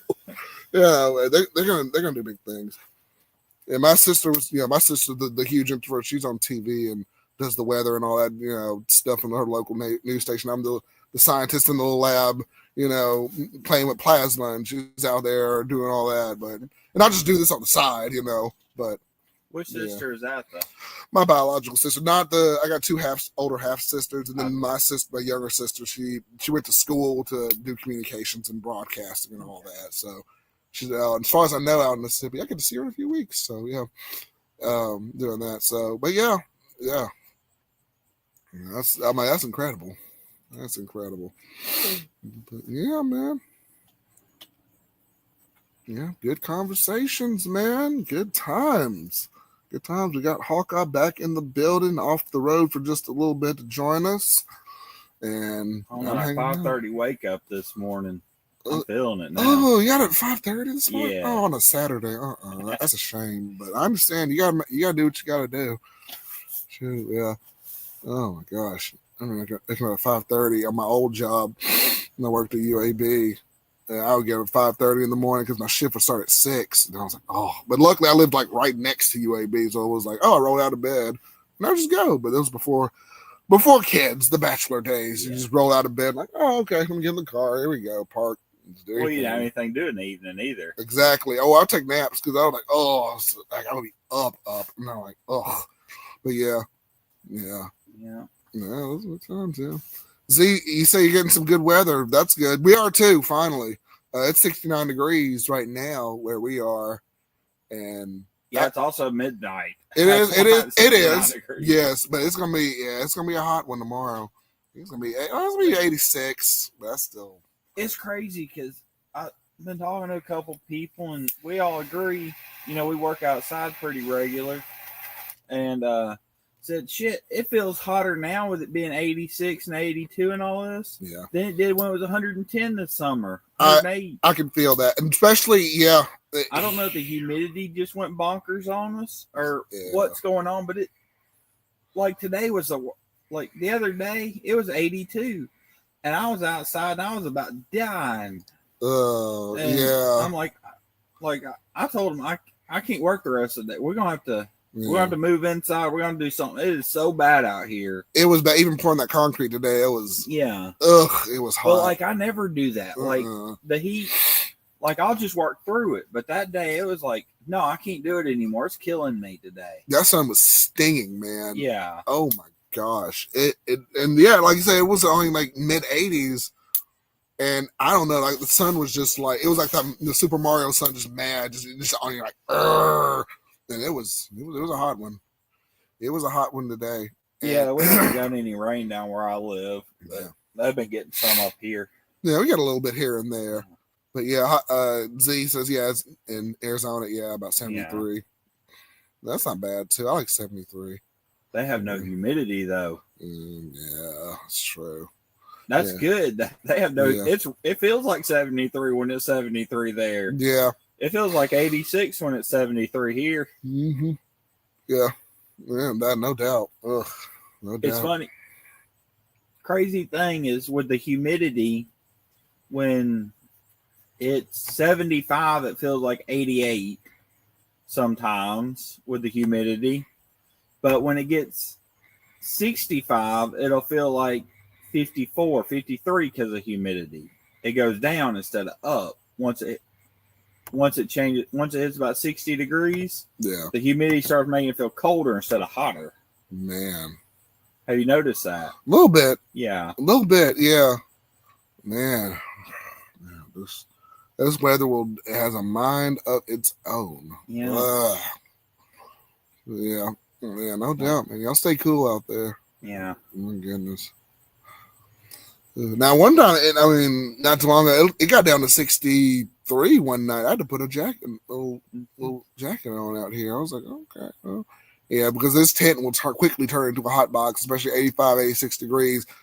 And I was like, well, let's see if I can watch the game out here. I'm like, oh, that's too hot to watch the game out here. I was like, muggy. I'm like, ugh. What you're thinking about today, wasn't it? I was, yeah. I was like, oh, I can come back and watch the game. But if it gets hot in this tent, it gets hot. Even if you take the rain cover off. It's just outside. Yeah. When it gets hot in Alabama, it's just hot. Yeah. And today was a hot one. Yeah, it was definitely a hot one today. But I see y'all coming. Maybe you're coming in and out. I don't know if this live stream is accurately catching the people coming in here. But if you're new and coming in, I appreciate y'all coming in. As always, y'all know what to do. Like, comment, and subscribe on here. We are the coolest cigar lounge on the internet. We are holding it down for the late night hour. I know y'all have some other live streams that are going on today. We are in the late night hour at Ray's Cigar Lounge. So y'all appreciate y'all coming out here and checking us out.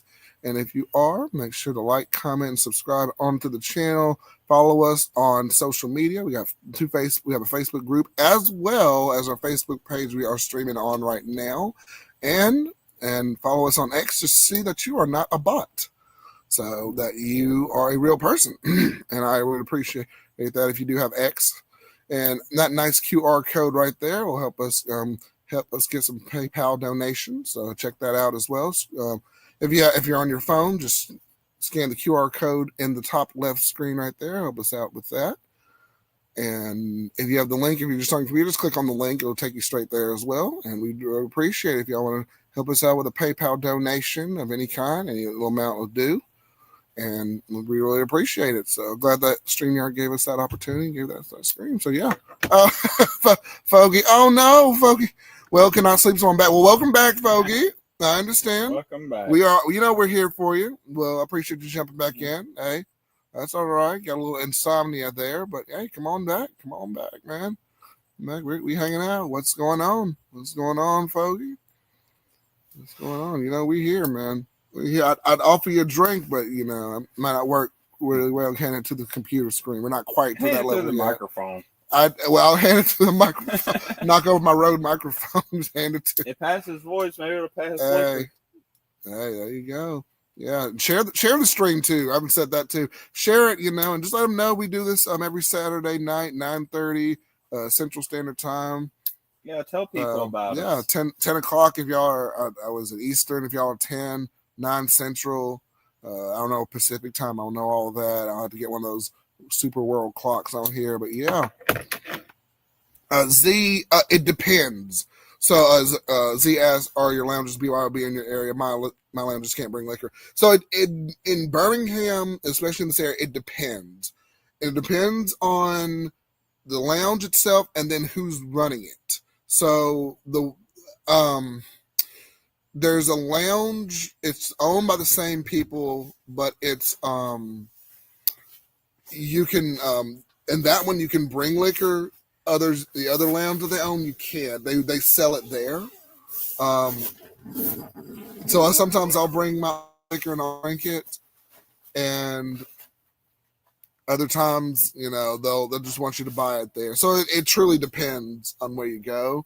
Sometimes you can encourage just to ask them, "Hey, can I bring my own stuff in?" But if they don't tell you directly.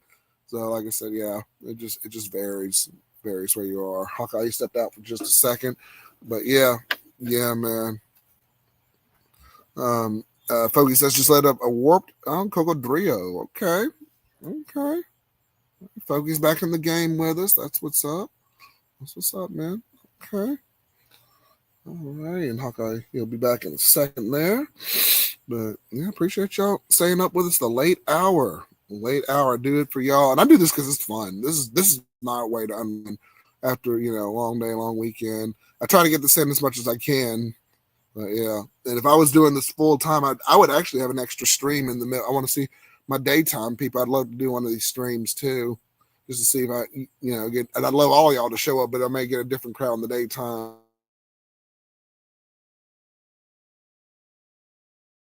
Somehow get some more time to do this. So yeah, man, this is good. Oh Lord, we got 5. Oh yeah. Hey, it looks like some of y'all can't sleep. You got 5 people in here. So Yeah, make sure y'all like the stream, enjoy it, There's how subscribe. many in? There were 5 people. Oh, okay, it dropped back down to 3, but that's all good. That's all good. And just make sure y'all watch us on Facebook. We're streaming there too, courtesy of Ray, Mr. Ray Ogo. Yes, please. Oh, I just want one if you want two. Yeah, I'll take one. Hawkeye with the late night cookies. Not insomnia cookies, but late night cookies. Yeah, courtesy of my wonderful wife. Yeah. They're not laced cookies either.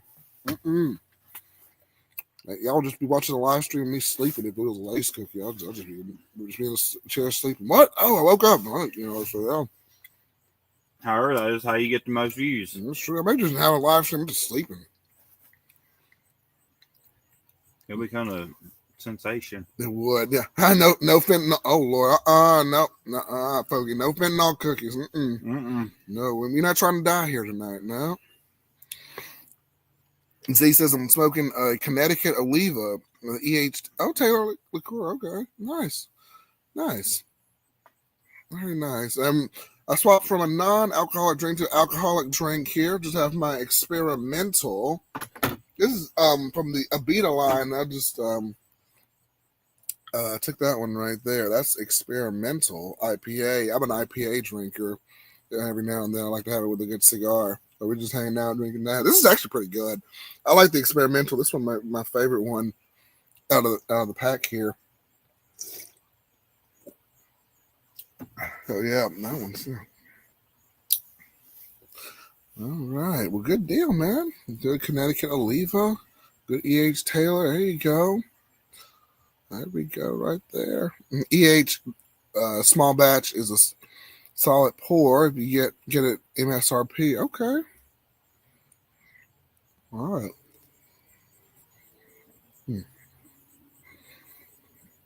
It's a white chocolate chip cookie right here.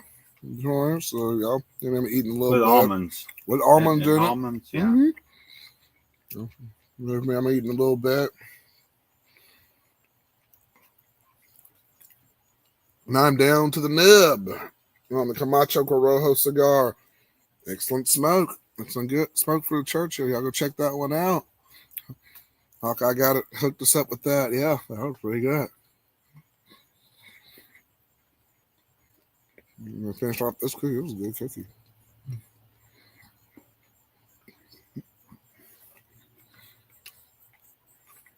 Enjoying that.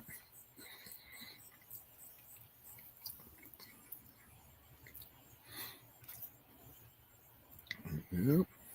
Ooh. Yeah, it's about $45 out here. Okay, not bad. That's about how much my scotch is too. I do have the Glenlivet age 12. I don't have it with me right now, but that's usually if I have certain cigars, I'll pair it with that. Enjoy me for that. So yeah. All right. It's 12:03 where we are, Central Standard Time. So holding it down for my late night people. This is how we do it. That's how we do it in Ray's Cigar Lounge. Yeah. Fogey says they sell on secondary around here for like 110. Okay. Good deal.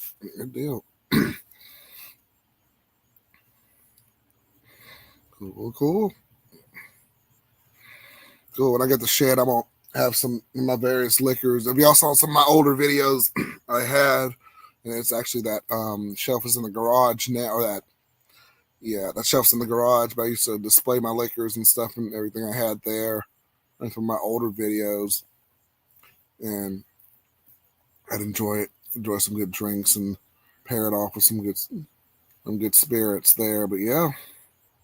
Yep, we down to the ladder nub, the final countdown on here. So yeah, man.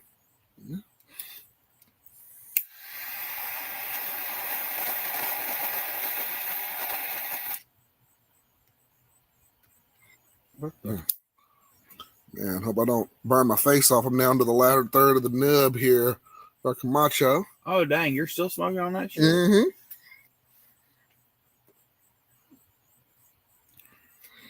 Yes, sir. I was supposed to ask you if you plan on lighting up another one or. Oh yeah, I can. Yeah, no doubt. Okay. Yeah, there's no doubt, man. Yeah.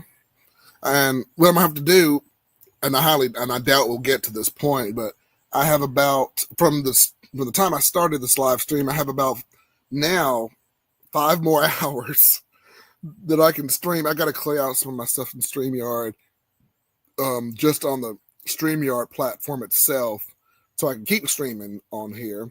And I was kind of afraid, well, if I delete it on StreamYard, well, I delete it on YouTube, but that's not the case, or on Facebook. So I just got to clear that out on there. So yeah, I can just keep on streaming. That's what I love about it. Yeah, I know. I hear you, Cal. I hear you. Yeah, It's a moo cow. good old Moo Cal.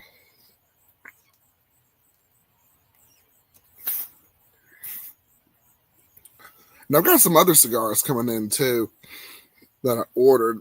And those might be my everyday cigars, but it's a secret hidden Oliva gem that a lot of other reviewers don't talk about, but I've had it before. They're really, really good sticks. They should be coming in probably later on earlier this week. And I'll do a quick video on that. I've done like a long review on them on my previous videos. I can go check that out. But I'll go check it out. But it's a really good Oliva cigar. It's a good everyday one. Not the ones that you'll necessarily find in the stores, but it was a special blend that they had. So I'll show y'all that probably in an upcoming video or something like that. So yeah, man. Yep. Foggy says he's been on a hiatus, not had any whiskey for 8 weeks. Oh, needed a break. I understand. Yeah, that's understandable. I haven't had like a good spirit. I've had some beer and stuff every now and again, but I haven't had like a good spirit in a while. But I've got a couple of them in the cabinet in there. I may break out maybe on the next stream or just when I do a review or something, or if I'm in a live stream with somebody else. So yeah.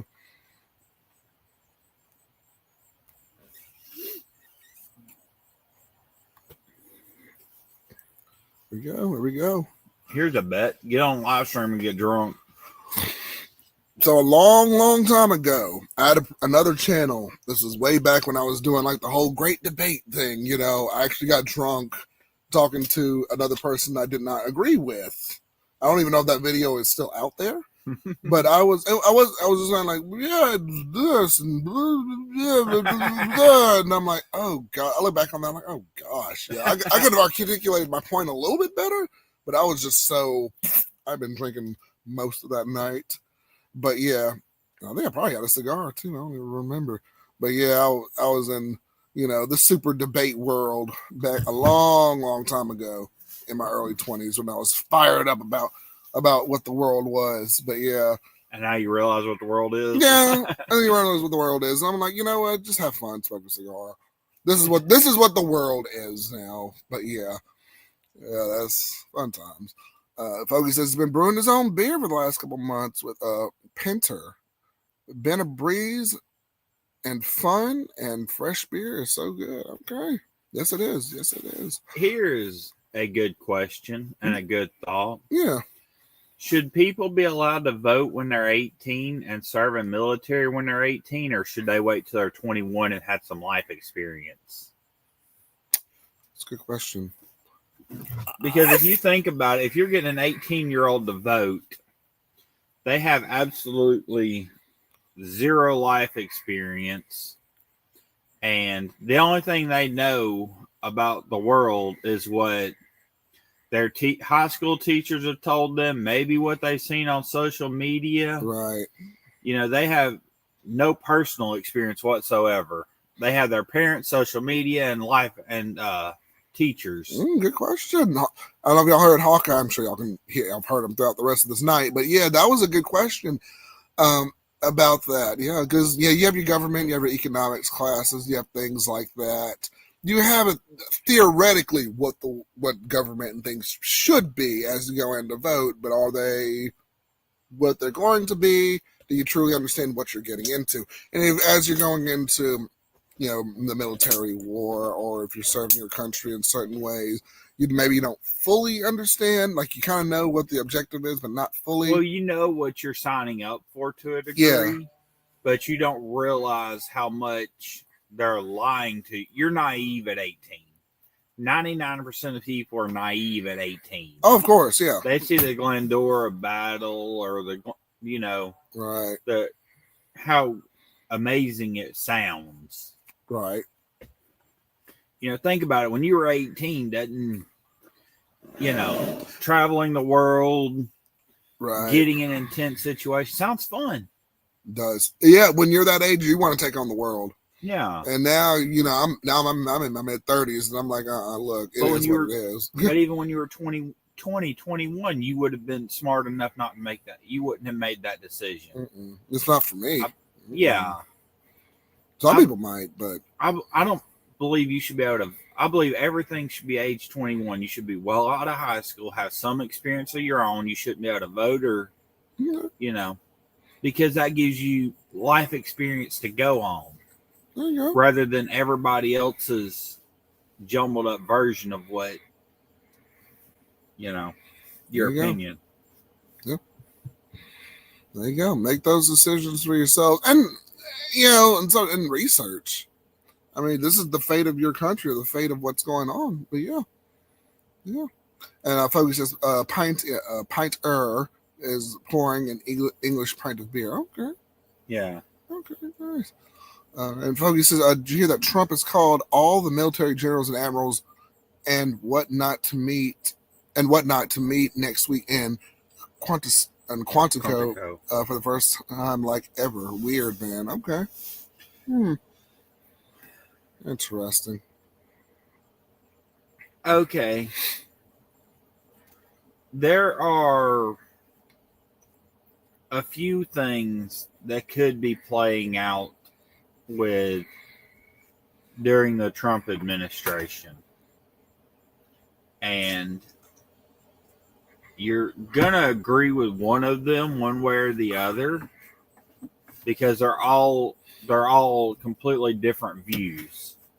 You got one view says, hey, look at what like China is doing.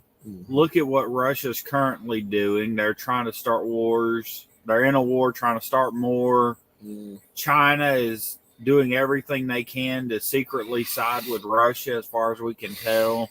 They're doing military parades, showing off what they got, showing off how strong a force they are, getting ready. That's a clear sign of getting ready to go to war, trying to strike fear. Right. So is Trump preparing us for a war that's coming, or is Trump trying to prevent a war that's coming, or is he a little bit crazy and just acting neurotic? I mean, it's with him. It's hard to say. The thing is, he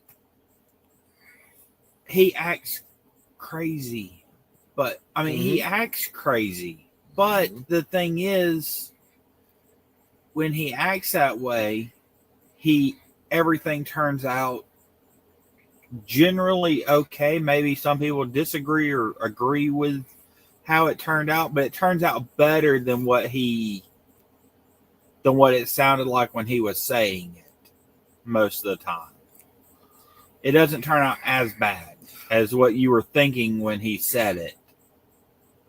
So his speech is erratic. While his plans that he implements, and that is actually a strategy. Don't give your hand away. It's just like in poker. It's just like when you play poker. The crazier you act, the less they're going to take you serious. Yeah. And then all of a sudden, it's like, hey, wait a minute, you've been doing all this shit in the background, and we only know a little bit. I mean, regardless of what president it is, ever since the 40s, we've only known a little bit of what they're doing. We've only known what they allow us to know. So we don't know what he's doing in the background. All we know is what they're making public. So what's really unfolding there? You can't. There are a lot of questions. There are a lot of things we have an idea of, like you said, but not quite a grasp on really what's going on. Because at one point, as we go a little bit into politics here, Trump, he wants to take over Gaza, the Gaza Strip, make it, put American. I don't know if he was trying to put his own businesses or what he was trying to do on there, or just try to take it for the people. Then, at one point he was trying to take over something else, and they were trying to put tariffs on this place. I don't know. From go ahead. My understanding of what he wanted to do on the Gaza Strip was take all the people out, put them somewhere else, build it back up, fix it, then let them come back in and regulate them. Put certain parameters where they can't do what they've been doing. Mm. But Foggy says World War III is inevitable at this point. It's just a matter of time or a matter of when, in my opinion. Yeah, because we're trying to take over a lot of different places. But that's a huge question on there. Right, Foggy. Well. That's kind of where he said that they're trying to look at this hand instead of looking at that hand. Yeah, that's kind of what he's doing. Mm. But that's Putin. I don't like him at all. Okay. But he has a similar strategy. Yeah, he does. He talks all this crazy shit and then goes and does brilliant military things. Mm. I mean, not that it's in the good, but he's doing very smart military things for his country, not for the world, but for specifically what he's trying to take out to do. His military is doing not bad. Did he meet a force that he maybe shouldn't have? Well, his problem is he didn't meet a force that he shouldn't have. His problem is military is not fully in agreeing to it. A lot of those people don't want to be there. They don't agree with attacking them, and nobody wants to go into war. If they, it could be, like you said, it could be advantageous to us in some ways, but it's a whole complicated. It's a complicated. Some people do want to go to war, like people that sign up for the Marines. Most of the time when they sign up for like the Marine Corps or sometimes Army, their full intention is to go to war. Mm-hmm. A lot of people that sign up for Marine Corps, they're like, I want to go to war. That's true, because they want to have a sense of purpose. They want to serve their country. Yeah. They want to do things like that. And that is very true. And Foggy actually made a good point down here. So I think a lot of what's going on with the Charlie Kirk thing has been a distraction to keep people's eyes off of what's really going on. And what's even worse with that, Foggy, too, is they're using this man's death to do whatever they want. They're not looking at, Charlie Kirk, the man, and what he did. Now everyone's being like, oh, he's dead. Now we, on this certain side of the political spectrum, are going to try to implement things that we want to finally happen. And like you say, it could be distracting us for something else that is, or could be something that's a much bigger problem. Like you said, everything else that's going on around us, like the war and everything else. Look at one, like you were saying earlier, look at one hand, but not watching the other. It's crazy. It's crazy, man. Here's my thing. We are trying to figure out politics now when we don't understand everything that was going on in our government in the 70s still. Yeah. So, and they've got to have gotten more secretive and more. Oh, yeah. Well, I'm sure, yeah. Since then. They've gotten tighter shelled. Mm-hmm. So we still don't have documents from the 70s. What's up with that? Like what happened in the 70s, like 70s and stuff, 60s, that, 3 generations later, we can't know about it. Two generations. Yeah. I mean, my grandfather was 20 in the 60s. Right. So, and he's 80 something now. Right. I mean, what are they? All the people that were in the government are dead now. What are y'all hiding from us? Y'all don't want us to know this stuff, but. And it all, some of it will come to light at some point. But now it's everything is so secretive and crazy, and I don't know. There are a lot of unanswered questions. Things that everybody, the American people, want to know. Basically, I mean, what do we have a right to know? Yeah, what's going on. And it's tricky yeah. because as American citizens, you think, yes, we have the right to know what's going on. The problem is to tell us is to tell our enemies. Yeah. That's where the whole gray area lies. But what I'm saying, but you look at stuff from like the 70s, our enemies already know that shit. They know anything they need to know about that. That's old news for them. So why are they not coming forth to us about it?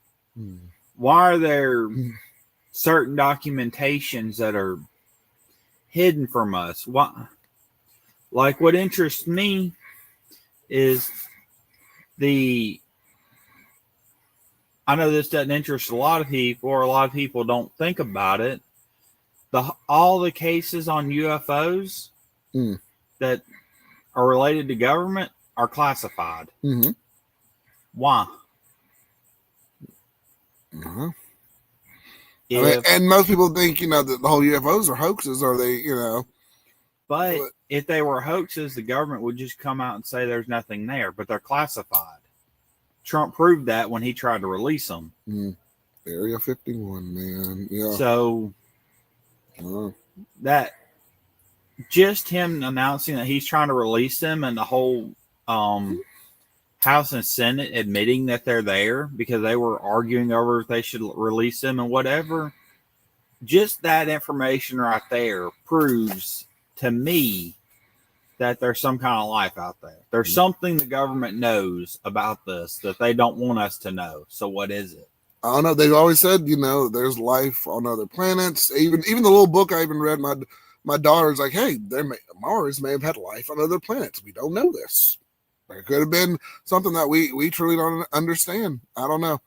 There's all sorts of speculation, all sorts of things. That they could be just, I don't know. If you're looking at my personal view on it, I have two views.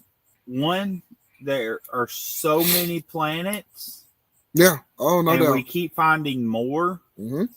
Statistically, there has to be life on other planets. I don't know if it's intelligent life or just life. It could be a group of grasshoppers for all we know. I mean, just saying. But the other thing I have about it, they're not affecting me as far as I know. No. So why do I care? Right. But still, it's just interesting that they don't want to declassify this. And they've admitted the documents exist, and they don't want to declassify it. So that kind of tells you, hey, there has to be something they're hiding. So there has to be something they found. If they had found absolutely nothing, like no evidence or anything, why not just release it? Yeah. No, good point, man. Yeah, you don't make zero evidence and zero proof confidential. There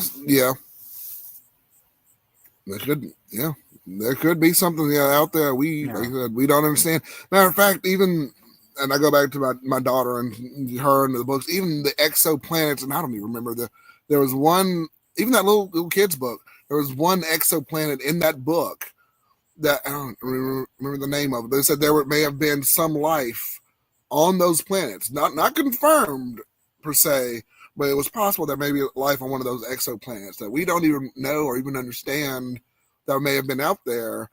But there's not a lot of information, or like I said, the government might just not be sharing with us or showing us. I don't know. Do they think, and Fogey actually made a good point on here right here. He's like, our enemies know it way before we do, or they know, they know way before our public does. Way before the public does. So it's, I don't know. And he also said war is big business too. Yeah. That's huge business, especially in this country. But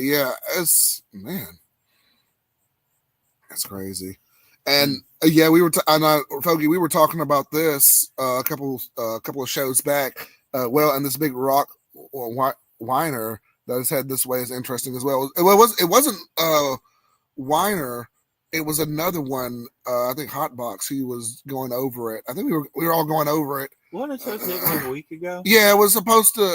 Yeah, it was supposed to hit somewhere a while back, and they were trying to show me there was an asteroid or some kind of like celestial body that was supposed to hit the Earth.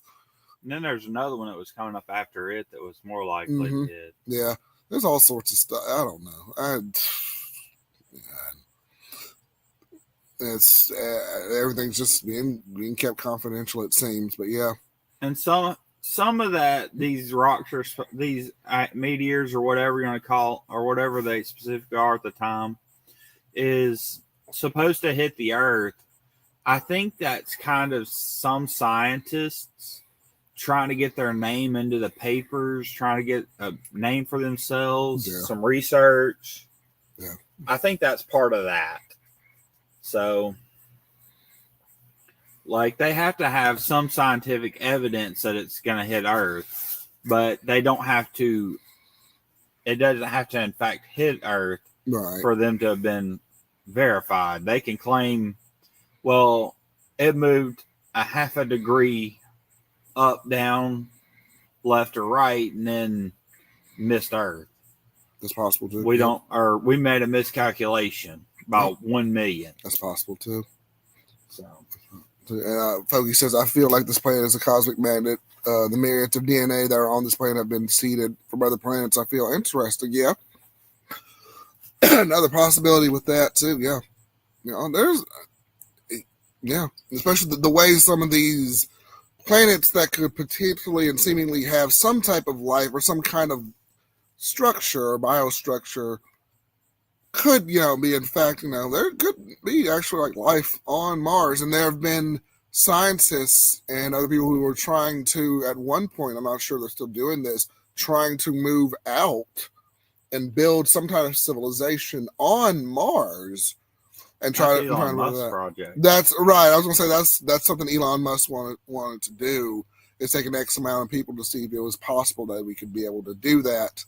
And try to see if there, you could duplicate it on other planets. Now, I don't know if that's really far fetched, but I don't know. It's possible. There's a lot that we don't understand that could need to be uncovered, but I don't know, man. My firm true belief is that in God and God created it. Right. But objectively, not my belief, just on research and stuff, that it is, first of all, very possible that we came from, another planet. We could have been, there's so much that could have happened.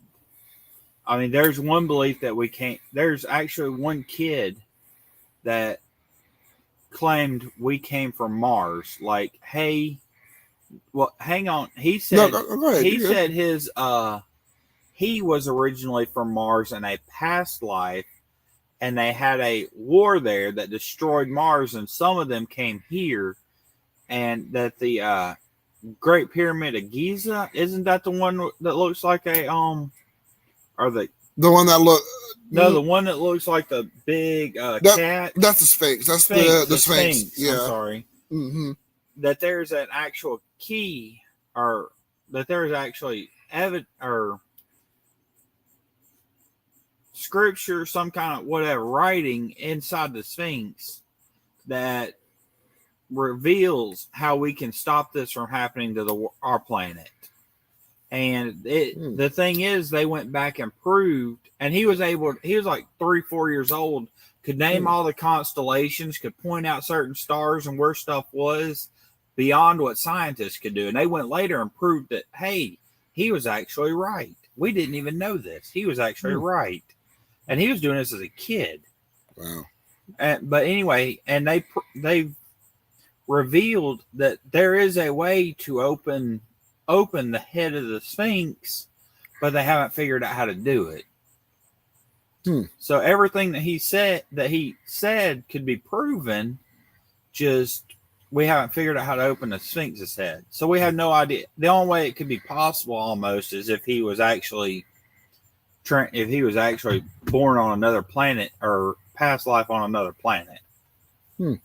I think there are places, and I don't know, I think it was Mr. Beast who did this. It was like one of his videos. He went to Egypt and he went down to certain pyramids, like that was actually blocked off, and was actually finding certain ancient mysteries and things down there that were blocked off from the public. He had to actually have like a guide and everything to go down there and look at it. But he said there may be some things kind of similar to what you were saying, like trying to open up certain secrets and mysteries to the planet, to how these structures and civilizations came together beyond kind of what we know on the surface level, that may in fact be something that may contradict something that we do know now.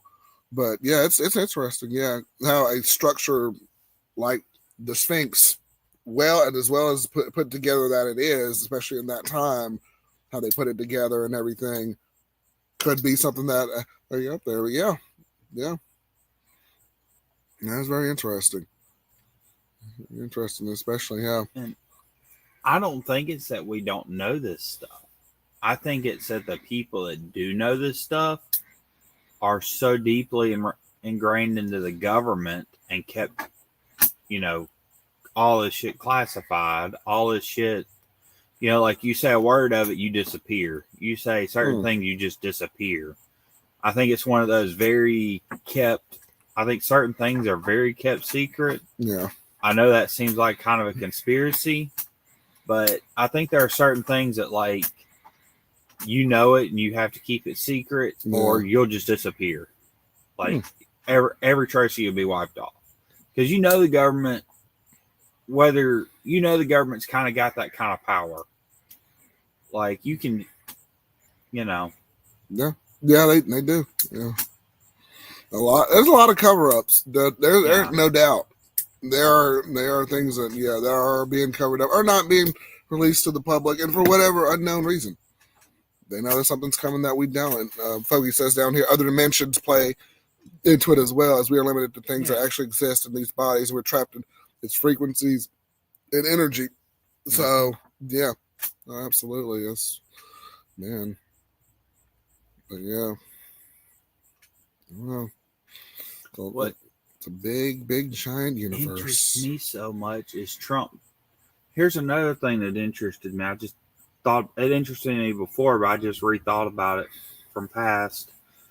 Trump tried to release those documents that on the extraterrestrials and UFOs found that the government's keeping, top secret, and also not only enhanced our space program with space by combining SpaceX with our space program, but also created a space military portion. Yeah. So he did. Try that space branch. So now he wanted to release these documents about UFOs.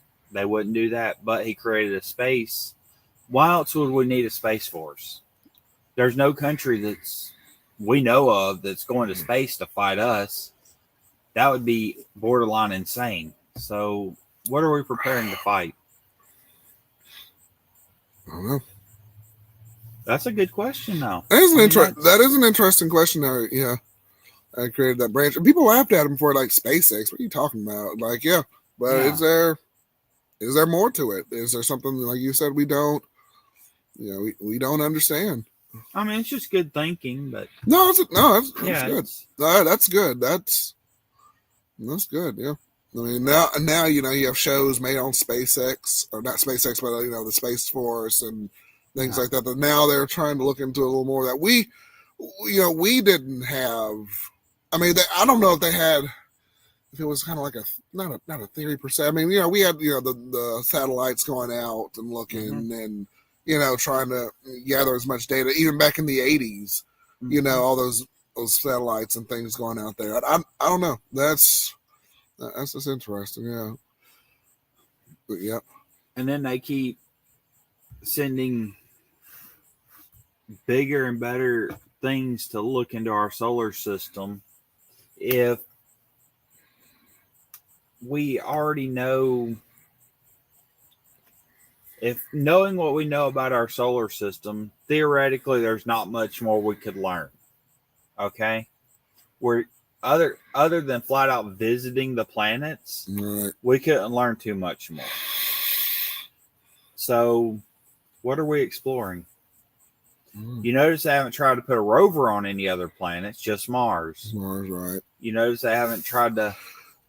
Some of those planets, though, depending on the circumstances and like with the planets. You couldn't on all of them. Not all of but them. I'm just saying we haven't tried to get anything onto the planets or into the planets or whatever to explore them. Every time we send something out, it's just to take pictures of it from a distance. Yeah. We've already done that 1,000 times. Yeah. So kind of my thought is, are we looking at something else and this is what they're justifying to the public? Maybe that and then like you have to think like on those planets, you even with the technology that we have, we wouldn't really be able to do it. Like I said, depends. Like some of those planets are really crazy. Like I think I can't believe I'm using my daughter's book as a thing because it actually said this. Like on Uranus, it's raining diamonds and things like that. So trying to put something on there to get more of an understanding of that. I mean, we could try, but I don't know. Do we truly have the technology, or could that be something like you were saying earlier, Hawkeye? We may have the technology to do, but are we really doing it? Well, and that's It's not so much a point of, I just use that as a thought. It's not so much that we're not trying to put more stuff, get onto the planets more. It's a thought of, we've been taking high quality pictures of them. We sent 15 things into space, take high definition pictures of each planet? Yeah. 20. Plus we got the new telescope out that's taking pictures of them. Yeah. So what else can we get from pictures of these planets? Yeah. So is it something else we're trying to video? Or is it? I think they're looking. They're definitely looking at something else. Yeah. Yeah. That's possible too. But I know a lot of this, I'm not, a space expert, but I know a lot of this is still like theoretically trying to figure out, is there anything else that we can look for to better ourselves or just better, I don't know, but to learn more about it. The space program was originally intended to get to the moon. We made it to the moon. Yeah. So that was the mission. What incentivized them to stretch it so much further, and yet we've done so little with it? Where's the money going? True. What are they? I mean, all we've done it. They sent a few satellites up, but private companies did that. Yeah. So, and yet we're funding a ton of money into this research or into NASA for what? We've done 10, 15 launches. Yeah, that's billions of dollars of taxpayer money a year. That's going into that.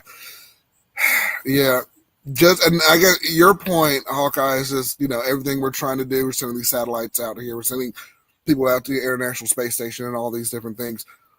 Are we gaining anything else that we don't already know from, doing all of these too? That's how much more can we learn from this stuff? They've been on an International Space Station since it was launched in the 70s? Yeah, around the 70s or so. So how much more are we learning from that? The technology on it's so outdated that would be ridiculous. Because it's hard to update a system that's practically on another planet. It's out in the space. Would you want something? What would you in theoretically do? My question is, what are we studying? What are we studying essentially? It's not the fact of the equipment's outdated. How much more information can we get out of that equipment? Why are we still so hard up on certain things that we've been doing? It kind of seems maybe something else is also visiting the space station. Maybe it's I mean, I know that's a far out belief, but that's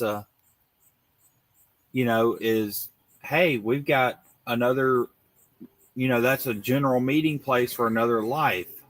The only people that could prove that are the people that work directly with NASA, very specific astronauts that are classified to only reveal certain information. Why are astronauts classified? Almost every country has space shuttles. There's nothing special about that. Yeah. And the technology on them is not weaponized. It's just, so why do they have classified information? Sure. It's a scientific study, supposed to be. Do they not want to release this because if they release something like this, are they at risk of being wrong for it and having to retract it? And maybe that takes more effort to do that and then retract it. I don't know. But focus is, like I said, dimensional. We see all that we can see that exists on these planets in our own realm, but in other detentions, they are thriving and we just can't see it. Maybe. Yeah, maybe. Maybe that's possible too. Every planet, has their own, of course, climate, atmosphere, way of, functioning, I suppose. But I don't know. Yeah. It's here's a thought on that. How many dimensions do we know of? There's going to be a lot of dimensions, like not infinite dimensions, but like 100 or something. Yeah, it's up there. It's up there, yeah. So, and folks said classified information means it's very it boils down to fuck you money. Yep, fuck you. That's my money. Could they be withholding it for business reasons? Like Foggy was saying, I don't know. It could be business reasons. They want us to keep guessing until the end of time. And, even in our generation or generations after us, will those studies go further than, okay, here's a textbook, here's one of the probe, one of the satellites out there taking pictures showing us what we already know, things like that. Possibly. And of course, could the technology get better so that we do know more of what they're doing in the future? Or like Logan says, could it just be something that's just profitable? I don't know. Yeah. I mean, there's so many different ways you can look at it, but the only thing that really makes me think it's not that it's something profitable is going back to, why did we create a whole military branch for fighting in outer space? I don't know. Now, could that just been something? Not that, because I know in our country, we have everything that's the military and all the branches. That's one of the big things that's we're spending on and trying to. Well, yeah, but there's a million ways you could have spent that money on military. I'm sure. Oh yeah, that would have been better than fighting an asteroid in space. I mean, nothing in space. If there's nothing to fight in space, then you just wasted millions of dollars to fight nothing. No other country's fighting in space. There's no other space force that we know of. Right. There are other countries that are really doing it, besides the U.S. And we know of. You realize how much effort and how much anti-sneak attack you would have if you went to fight if you flew something to space to come back and fight somebody, another country. I mean, basically you just launched it straight at every radar. Because that's where all They got so much stuff up there looking down on the planet. It's going to get seen. Yeah. I don't know. Do we have lasers on rockets to fight back? I don't know. We got missiles, but will those missiles be effective in the gas of space? Well, they have a Yeah. rocket now. Now, I don't know if this is true or not. I had a high school teacher tell me this. That actually launches straight up into space, will hover right above the Earth's atmosphere, and just drops right on top of the target. That's how I heard the global missiles work. Okay. They just hover into space and then drop right on top of the target. So basically, they're not affected at all by gravity once they're up there. Interesting. No, that's what I heard. I don't know if that's true either. Okay. A lot to ponder on. That's another good late night topic right there to ponder on and think about. What is going on in space? We will have to take a trip to the space station in Huntsville. I don't know if that'll help, but maybe that'll be a start. They're not going to tell us anything. No, probably not. We can Google more information. They're going to tell us. That's true. Like, hi, this is how space works. I'm like, I could have told that to my daughter. I did tell it to my daughter. Read about this. Yeah, she read about this. Hi.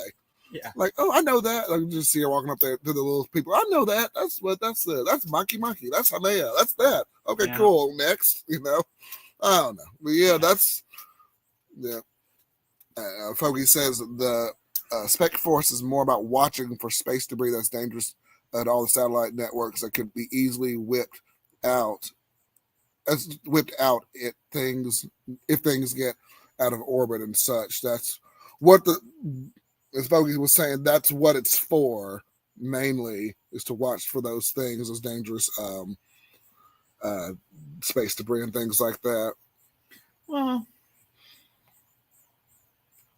okay, that makes sense, but why have that alongside NASA? Wouldn't that be kind of a NASA job too? Wouldn't it be better if you just expanded NASA? Yeah, you would think. A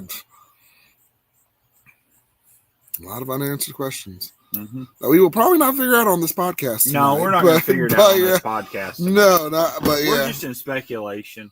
Special guest Neil deGrasse Tyson, come on in. No, no, but yeah, that's a lot to think about, man. Yeah. What does he know? He thinks Pluto's not a planet. He sure does. He ain't the brightest of bulbs in the box. Well, it's down there now. Now it's he's contributed a lot to what? Well, maybe not what we. Well, I like Pluto. He shouldn't have. I know. Moralized Pluto. I did too. And plus, it's a lot easier when there was 9 instead of me having to remember, hey, wait a minute, all scientists lied to us. I was like, wait, stop, Neptune. Pluto, nope. Yeah. Yeah. Oh, yeah. Yeah. And then Fogey's actually says no, because NASA has a specific budget for how you can spend money on space without more space departments, so to speak. Going back to what you were saying earlier, like why we don't expand on that, but yeah. Speaking of space, I was going to try and buy the Johnny Tobacco Nut cigar. It's just got the little spaceman on it right there. I mean, I should have smoked that one for tonight's episode. Man, I'm like, man, I'm broke this week though, y'all. I was gonna go buy it, go get it, but yeah, that's all good. But yeah.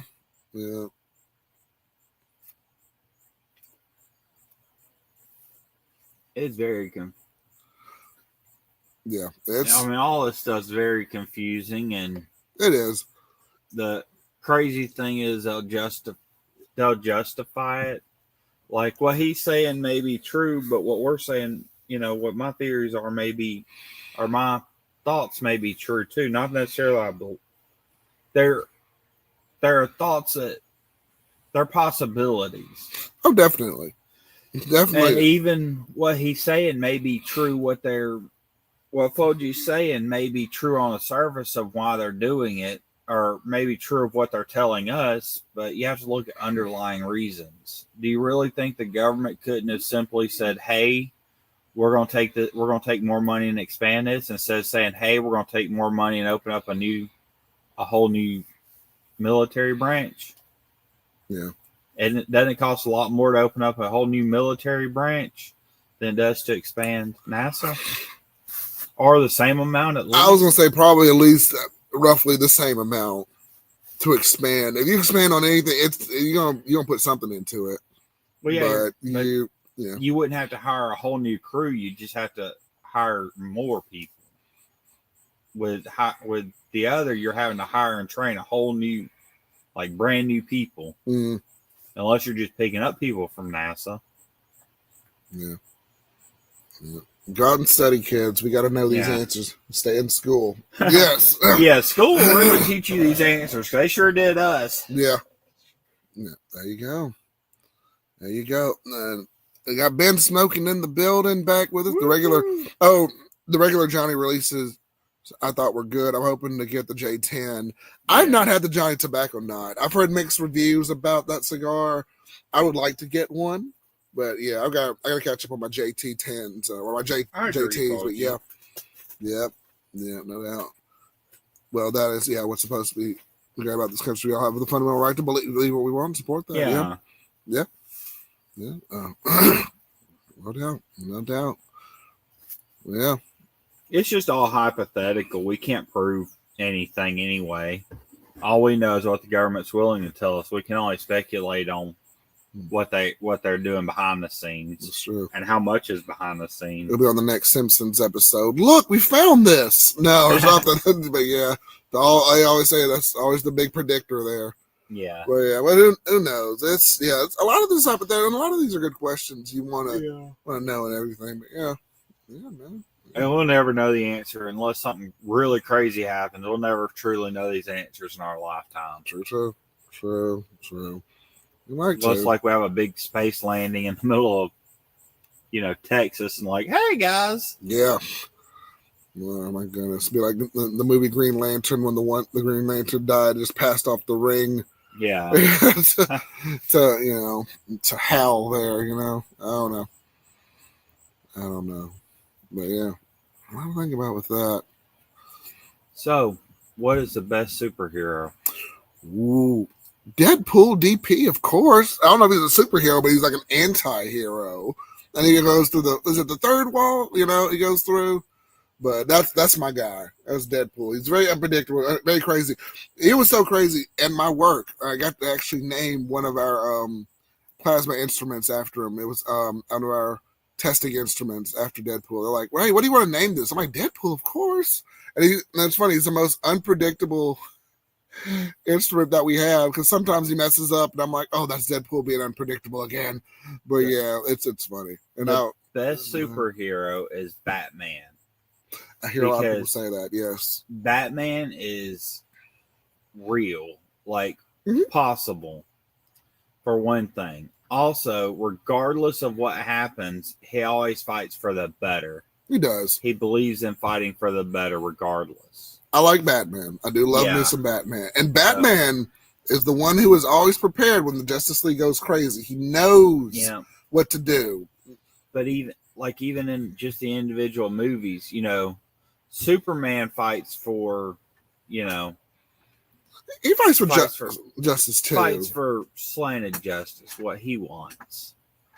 Where Batman is objective, he fights for what's best for the city. He fights for what's best for the nation. There you go. Yeah, he does. He does. Yeah, he tries to in most of the Batman.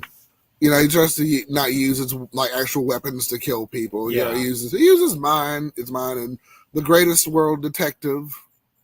Well, gotta give it to the Batman. He don't believe in killing unless absolutely necessary. There you go. So he believes in true justice, not just murder. Yeah. Foggy says the best superhero is Wonder Woman because she can tie you up with a golden lariat and force you to tell the truth. Yeah. Hey. I wish she'd tie me up with that and make me do something else. Oh snap. Yeah. I was just thinking that. Well, what was that? The thing with Pete Holmes. He has all those clips on there, and I think he plays the Batman, and there's Wonder Woman ties him up. It's like, tell me your deepest, darkest secret. Who do you like in the Justice League? I like Flash because he can give me a handy real quick. And I'm like, oh. And then Wonder Woman's like thought he was going to say her name. And like, I like the Flash. It's like a blue blur when he gives me a handy. And I'm like, what? Yeah. Oh my gosh. But yeah. And then, yeah, folks, he agrees with me. That's what I mean. Yeah. That's what I mean with that. But yeah. There were 3 guys that went skiing, and they had to stay in the same lodge. And unfortunately, they all had to sleep in the same bed because the lodge was full. And the one guy woke up, said it was the craziest damn thing. I had a dream I was getting the best hand job of my life. Then the other guy woke up or was sitting there, said, I dreamed the same thing. Oh my gosh. So they both said that was weird and went down to eat breakfast. And the third guy joined them a few minutes later. They said, hey, did you have any weird dreams last night? He said, yeah, I had the most amazing skiing trip in my dream. Oh my gosh. That's funny. Oh, wow. Yes. There you go. There you go, man. We are all sorts of topics. These are some deep topics. Yeah, we're flying off the wall tonight. We're both little bonkers. That's all right. That's all right. Hey, we are here for y'all. You're here for y'all in the late hour, man. My sanity sprung a leak tonight. Oh, no. Did you get you a nap or anything in before the show? No. No? Oh, okay. I've been up since 5:30 this morning. Oh, man. Super power shuffle. Just running on adrenaline. Oh, man. You working tomorrow, too? You got... Nope, I'm off tomorrow. There you go. There you go. Oh, man. One day off. It's all right. It's all right, man. One day off, 100 days on. That's the way I feel sometimes. That's the way it is. Yep. Yep. 52 weeks in the year. You're going to get, what, 2 or 3 off? Yeah. America, baby. Yeah. But you get weekends off. You get your weekends off. There you go. And we can be here. Some of us. Yep. There you go. All right. There you have it, man. There you go. Yeah, that's right, folks. America, baby. That's it. Yeah. That's it. Sometimes I'm just thankful to get nights off. Mm-hmm. America, baby. All right. Good deal. Good deal. So, just so you know, being an adult is realizing sleeping is more important than partying, or more fun than partying. Mm-hmm. It's our age. Yes, it is. Yeah. Amen to that. I mean, those kids even take naps anymore. Shoot.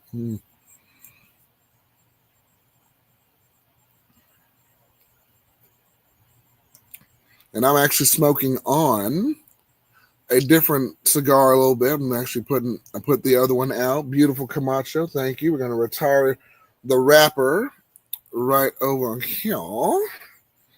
Boop. And I'm actually smoking on a local cigar. This was, I'll see if I can find the wrapper. I did a review on this. You're on your second cigar?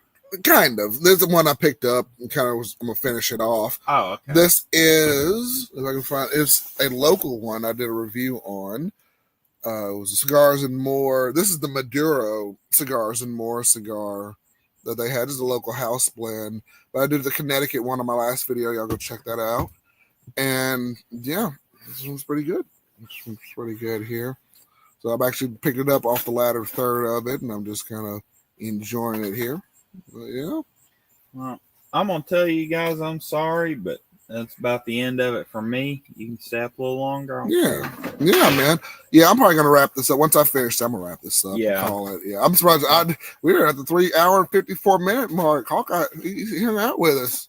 I got to stay up kind of late tomorrow night to watch Green Bay beat up on the Cowgirls. And oh man, I understand. You know, if we don't agree on anything else tonight, can we agree that Dallas is not America's team? Can we please all agree on this before we leave? Before I close this out, please.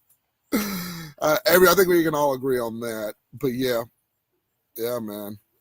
Yeah, and Foggy says adulting's hard, especially over 50. And so I went to the pipe and smoked some soot left vanilla custard. So good. Oh yeah. Foggy's like, amen. Yep. There we go. Go. You'll get him a drink to go, and he's gonna head on out. Looks like. There you go.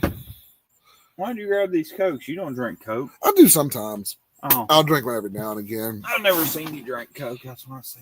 Oh, yeah, but I like to mix it up every now and again. But yeah. And we have a box. That's kind of getting, well, it's not getting filled up, but we have a box. We have a box. Well, I can, sorry, my stuff. Yep. Ring it in. There you go, man. Yep. All right. Hawkeye is going to retire for the night at the 1 a.m. mark here, Central Standard Time. And we will see him hopefully next week if he is available. If he's not doing his thing. So he is taken off. But all right. You're going to have to zip out somewhere up these things down. Nah, you're good, man. And Hawkeye is out for the night. All right. And we will see him hopefully next week. Yeah. So, all right, man. Take care. All right, man. All right. Hawkeye has left the building. And I'm gonna I might head off. I might finish this one. I'm gonna cut it off here in a little bit. And like I said, I'm probably gonna have to delete some streams from my StreamYard so we can keep this party going. But everything will be deleted from StreamYard, but it will be still available on YouTube. So it's just StreamYard. I only have so many hours on here. I put this, keep streaming, but I should be able to restart it, and we should have some of that. So yeah, man. Yeah, it's just the two of us, bro. Now, yeah, it is. But I don't know. I guess you're ready. You're ready. I guess you stayed up and was chilling. So yeah. Let me close this. Wait 1 second. I'm gonna close this tent right over here. Okay. But I had me a nappy. That's all right. Hey, we all need a good nap every now and then. Yeah. Yep. I'm gonna go ahead and let me put this off here. There you go. Hawkeye, ladies and gentlemen. Hawkeye. Gotta love him. I love it, man. I love it. Well, I'm gonna step out. I'm gonna step away for just a second. I'm gonna turn on. Let me put my media banner up here real quick. And I'm going to step out for just a second. And I will take no commercials because we're not getting paid for this. But I'll be right back. Real quick. I'm going to put a thing on here. 1 second. Real quick.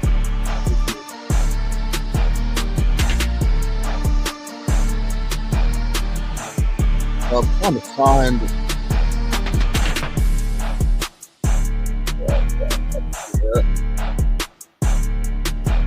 I'll be right back, folks.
Oh, sorry, Smokey. I just came back. Hang on.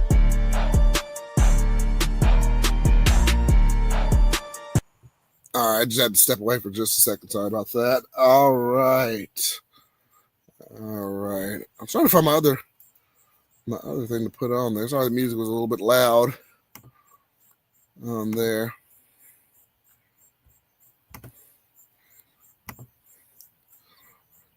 Okay. Yeah, that'll be a lot of fun, folks. Just let me know. Yeah, when you want to set it up, and we'll definitely do it live on your channel, man. That would be a lot of fun. That'll definitely be a lot of fun. Well, I will definitely be there. Just let me know. We'll get it set up. We will get it set up. We will get it going. So, and just if you want to, just email me, raycigarlounge@gmail.com. We can definitely get that set up. I know YouTube doesn't really have a way to, communicate with each other per se, but yeah, y'all can always communicate with me there. And just let me know a time. You did email? Okay. Okay, I gotta go look at it. Okay. I'll go look at it. Okay, hang on. Let me better yet, let me pull it up on here. On there. So yeah, man. Let me know.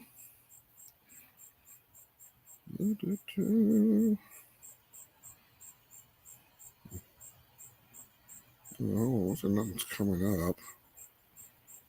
Let me see. I wonder what.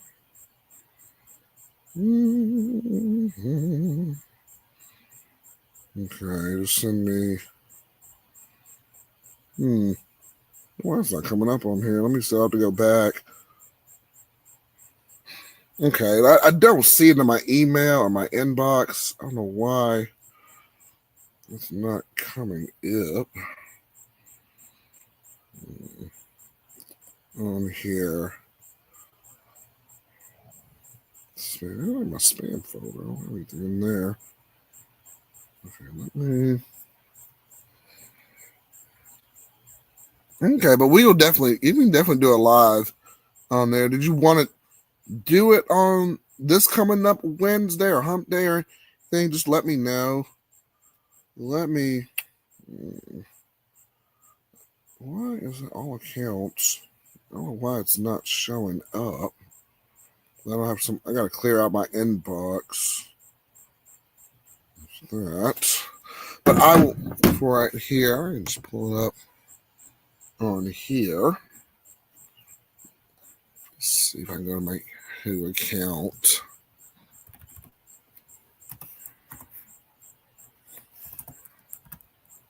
Who mail. I will definitely take a look at that. Wait a second, that's on Gmail.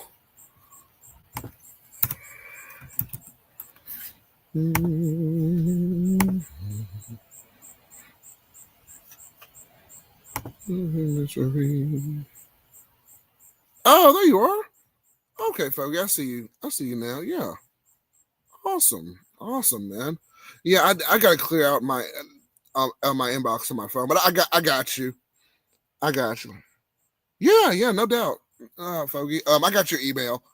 I see it now. I just got to pull it up on my computer or my phone. I've got some because when I first started Ray Cigar Lounge, I did everything, and when I mean everything, not on this phone, but on my S10 and on this one, so it is full to the brim. I need to actually transfer some those old videos and put it on here. I can clear out my inbox, but I got your email. Yeah, absolutely. We'll figure out a cigar and everything, and I'll go ahead and email you. I'll reply to you as while I'm here. Yeah. Fogies, and I'll save your email address too, Fogie. Yeah, that sounds like a good time. Sounds like definitely a good time, man. Definitely. But good deal, man. Definitely set something up there. And in this moment, y'all, I was gonna finish smoking this down. Well, that's already down. Well, it's already down. Yeah, the latter third. All right, and I'll show y'all the band real quick. But I think we do. Yeah. We do a Wednesday one. Yeah, I'll be fine. Just let me know the time and everything.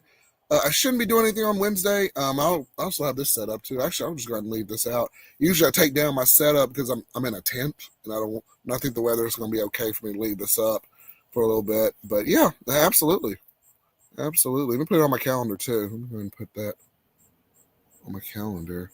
Yeah, I got you. Boom, got you down. All right, good deal, man. Good deal. I will be there. I will be there, my friend. And we'll do a podcast and we'll talk it out, man. We will talk it out. And that should be fun. It should be fun. But all right. Yeah. Oh, yeah, let me do that too. Bogey, yeah, y'all can send me something. Here, let me reply to you, man.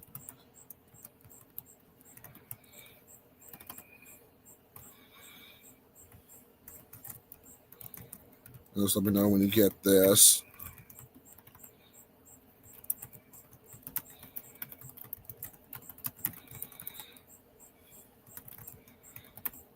It's Wednesday.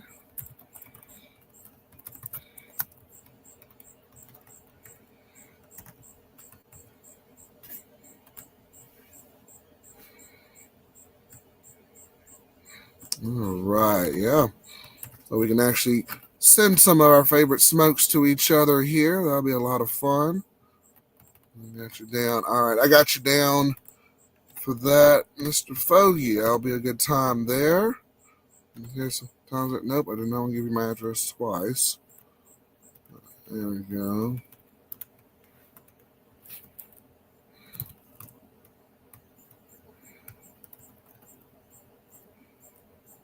And this is me. Don't say anybody crazy after me, but I shall give you this information here. All right. All right.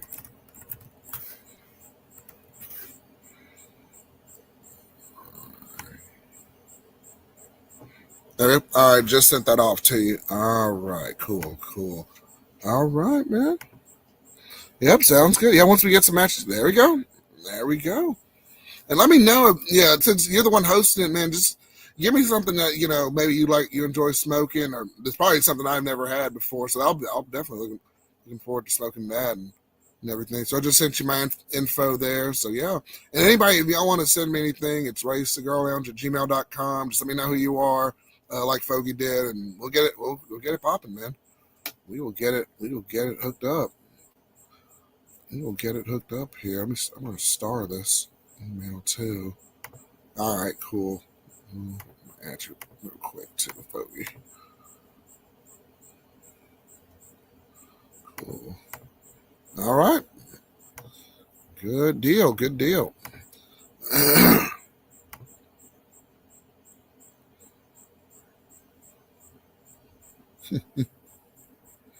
All right. Yeah. No doubt, man. Yeah. Opens number here too.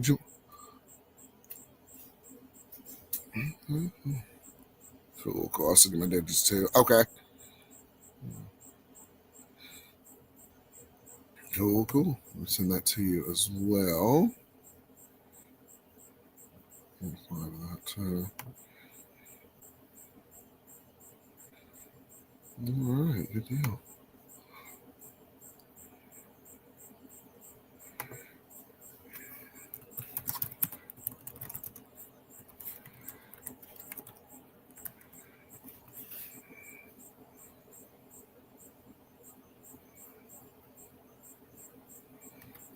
Cool. Good deal. All right. It has been sent there. And we will hook up and have epic conversations. No, this will actually, interestingly enough, y'all, this will be the first time I've actually been on someone else's podcast and been a guest on this. So this will be fun. This will be fun, man. And hopefully I don't embarrass myself too much. We'll see. But nonetheless, we'll have some fun. All right, man. Yeah, we'll definitely be in touch. And I will talk to y'all soon. And looks like we are at the 4-hour mark, which I did not expect to go this long. So I will talk to you soon, and we're going to wrap this party up. I'll probably do an after smoke, just chilling, Maybe watch some late night TV. Who knows what's on right now? And maybe wrap up, go to bed, and maybe do some yard work tomorrow. We'll see. So, guys, thank you all so much, as always, for watching Ray's Cigar Lounge. You guys have been incredible.